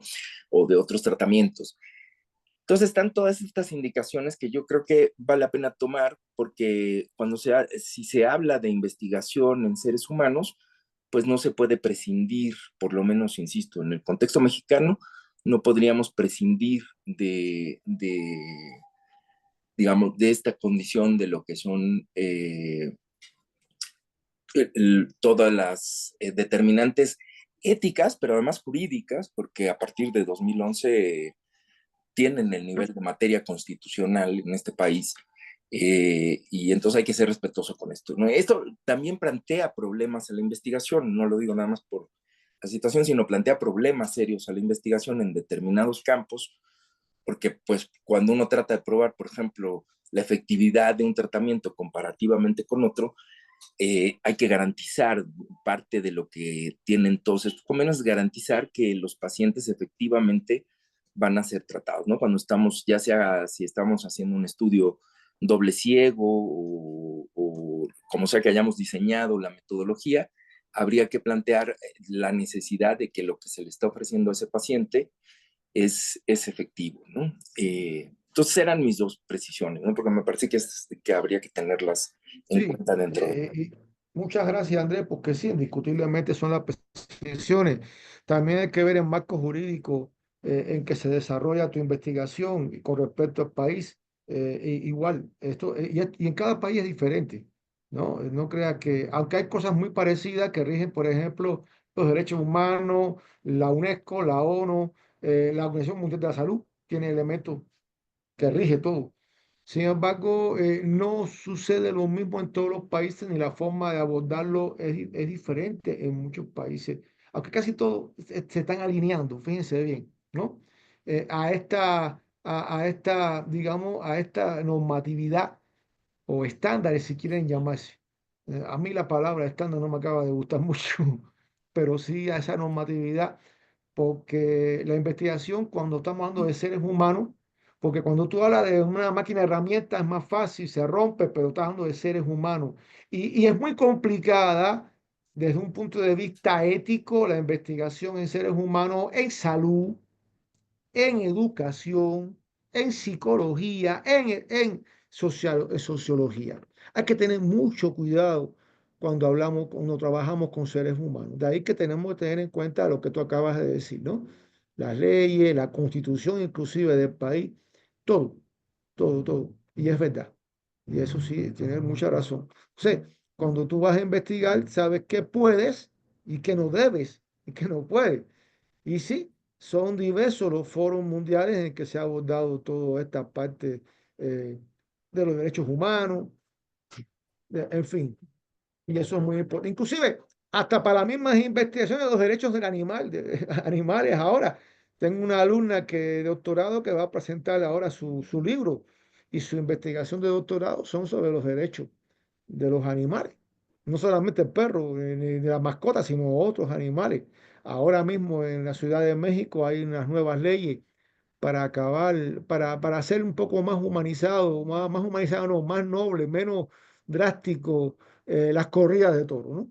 Eh, para no tener que estarlo pinchando y angustiándolo y al final matándolo, sino que tiene que regresar el toro eh, salvo y sin ningún daño de nuevo al corral, sin haberlo matado y sin haberlo torturado durante tanto tiempo.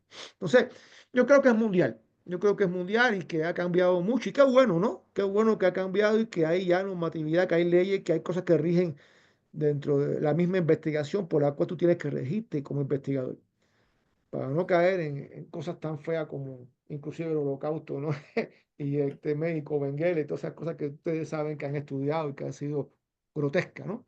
Cuando uno las lee, dice, bueno, ¿qué tipo de científico era? ¿No? Eso es importante.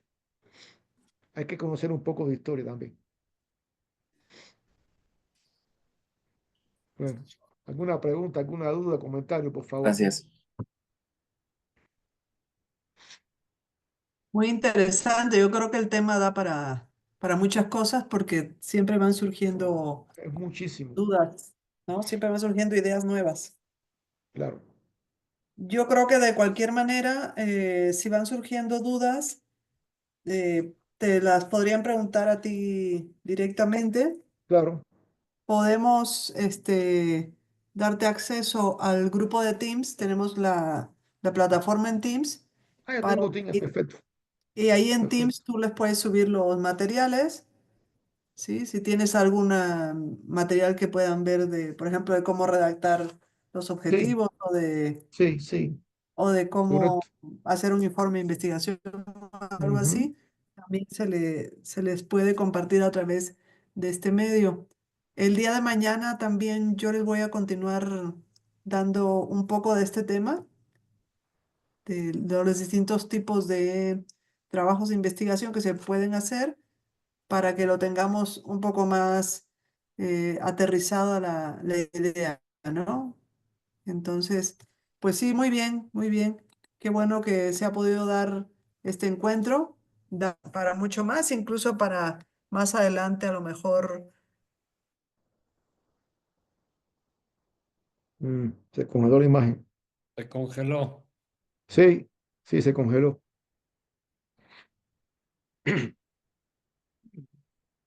Bueno, nosotros tenemos internet, quiere decir que la doctora es la que tiene el problema con el internet. La que tiene problema. Miren, yo intenté darle en una síntesis, en una síntesis, la síntesis de la síntesis de lo que es un informe de investigación y los elementos más generales e importantes de cada, de lo que es ese informe de investigación y cómo debería de ir redactado. Se te cayó la comunicación, Xochitl. Sí, mi conexión se fue, pero como está programado para que se está grabando en la nube, Ya, lo tengo puesto así por si. Es porque ya en perfecto. una ocasión nos pasó que incluso a mí se me fue la electricidad en la casa y se siguió grabando en la nube. Quien se Ok. quede puede terminar la reunión. Vale, pues entonces yo creo que en eso estamos.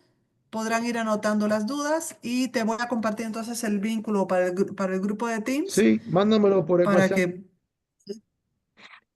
para que por ahí nos compartas algo Ok. acerca de este tema y que el grupo lo pueda revisar con calma, ¿sí? Entonces, por el momento yo creo que nos queda darle las gracias al doctor Amigo por esta tan ilustrativa conferencia, que es Síntesis. parte de sí, una Una síntesis del síntesis. tema, pero creo que ha sido muy ilustrativo y hemos podido participar, ¿sí? Y haciendo aportes también gracias a los que participaron, Andrés. Me encantan las interrupciones que hace Andrés con todo esto porque además estamos aprendiendo mucho todos, ¿verdad? Es Entonces, muy importante el trabajo interactivo, muy importante. claro, claro, exactamente. Entonces, bueno, nos queda por el momento despedirnos. Mañana tenemos clase de nuevo temprano, así que continuamos con el grupo el día de mañana para no cansarlos porque ya es de noche y mañana otra vez tenemos clase. Muchas gracias a todos, nos Gracias, vemos amigo. mañana Gracias a todos. y enseguida les mandamos las claves, ¿ok? Vale, gracias, gracias. Gracias a Gracias. todos.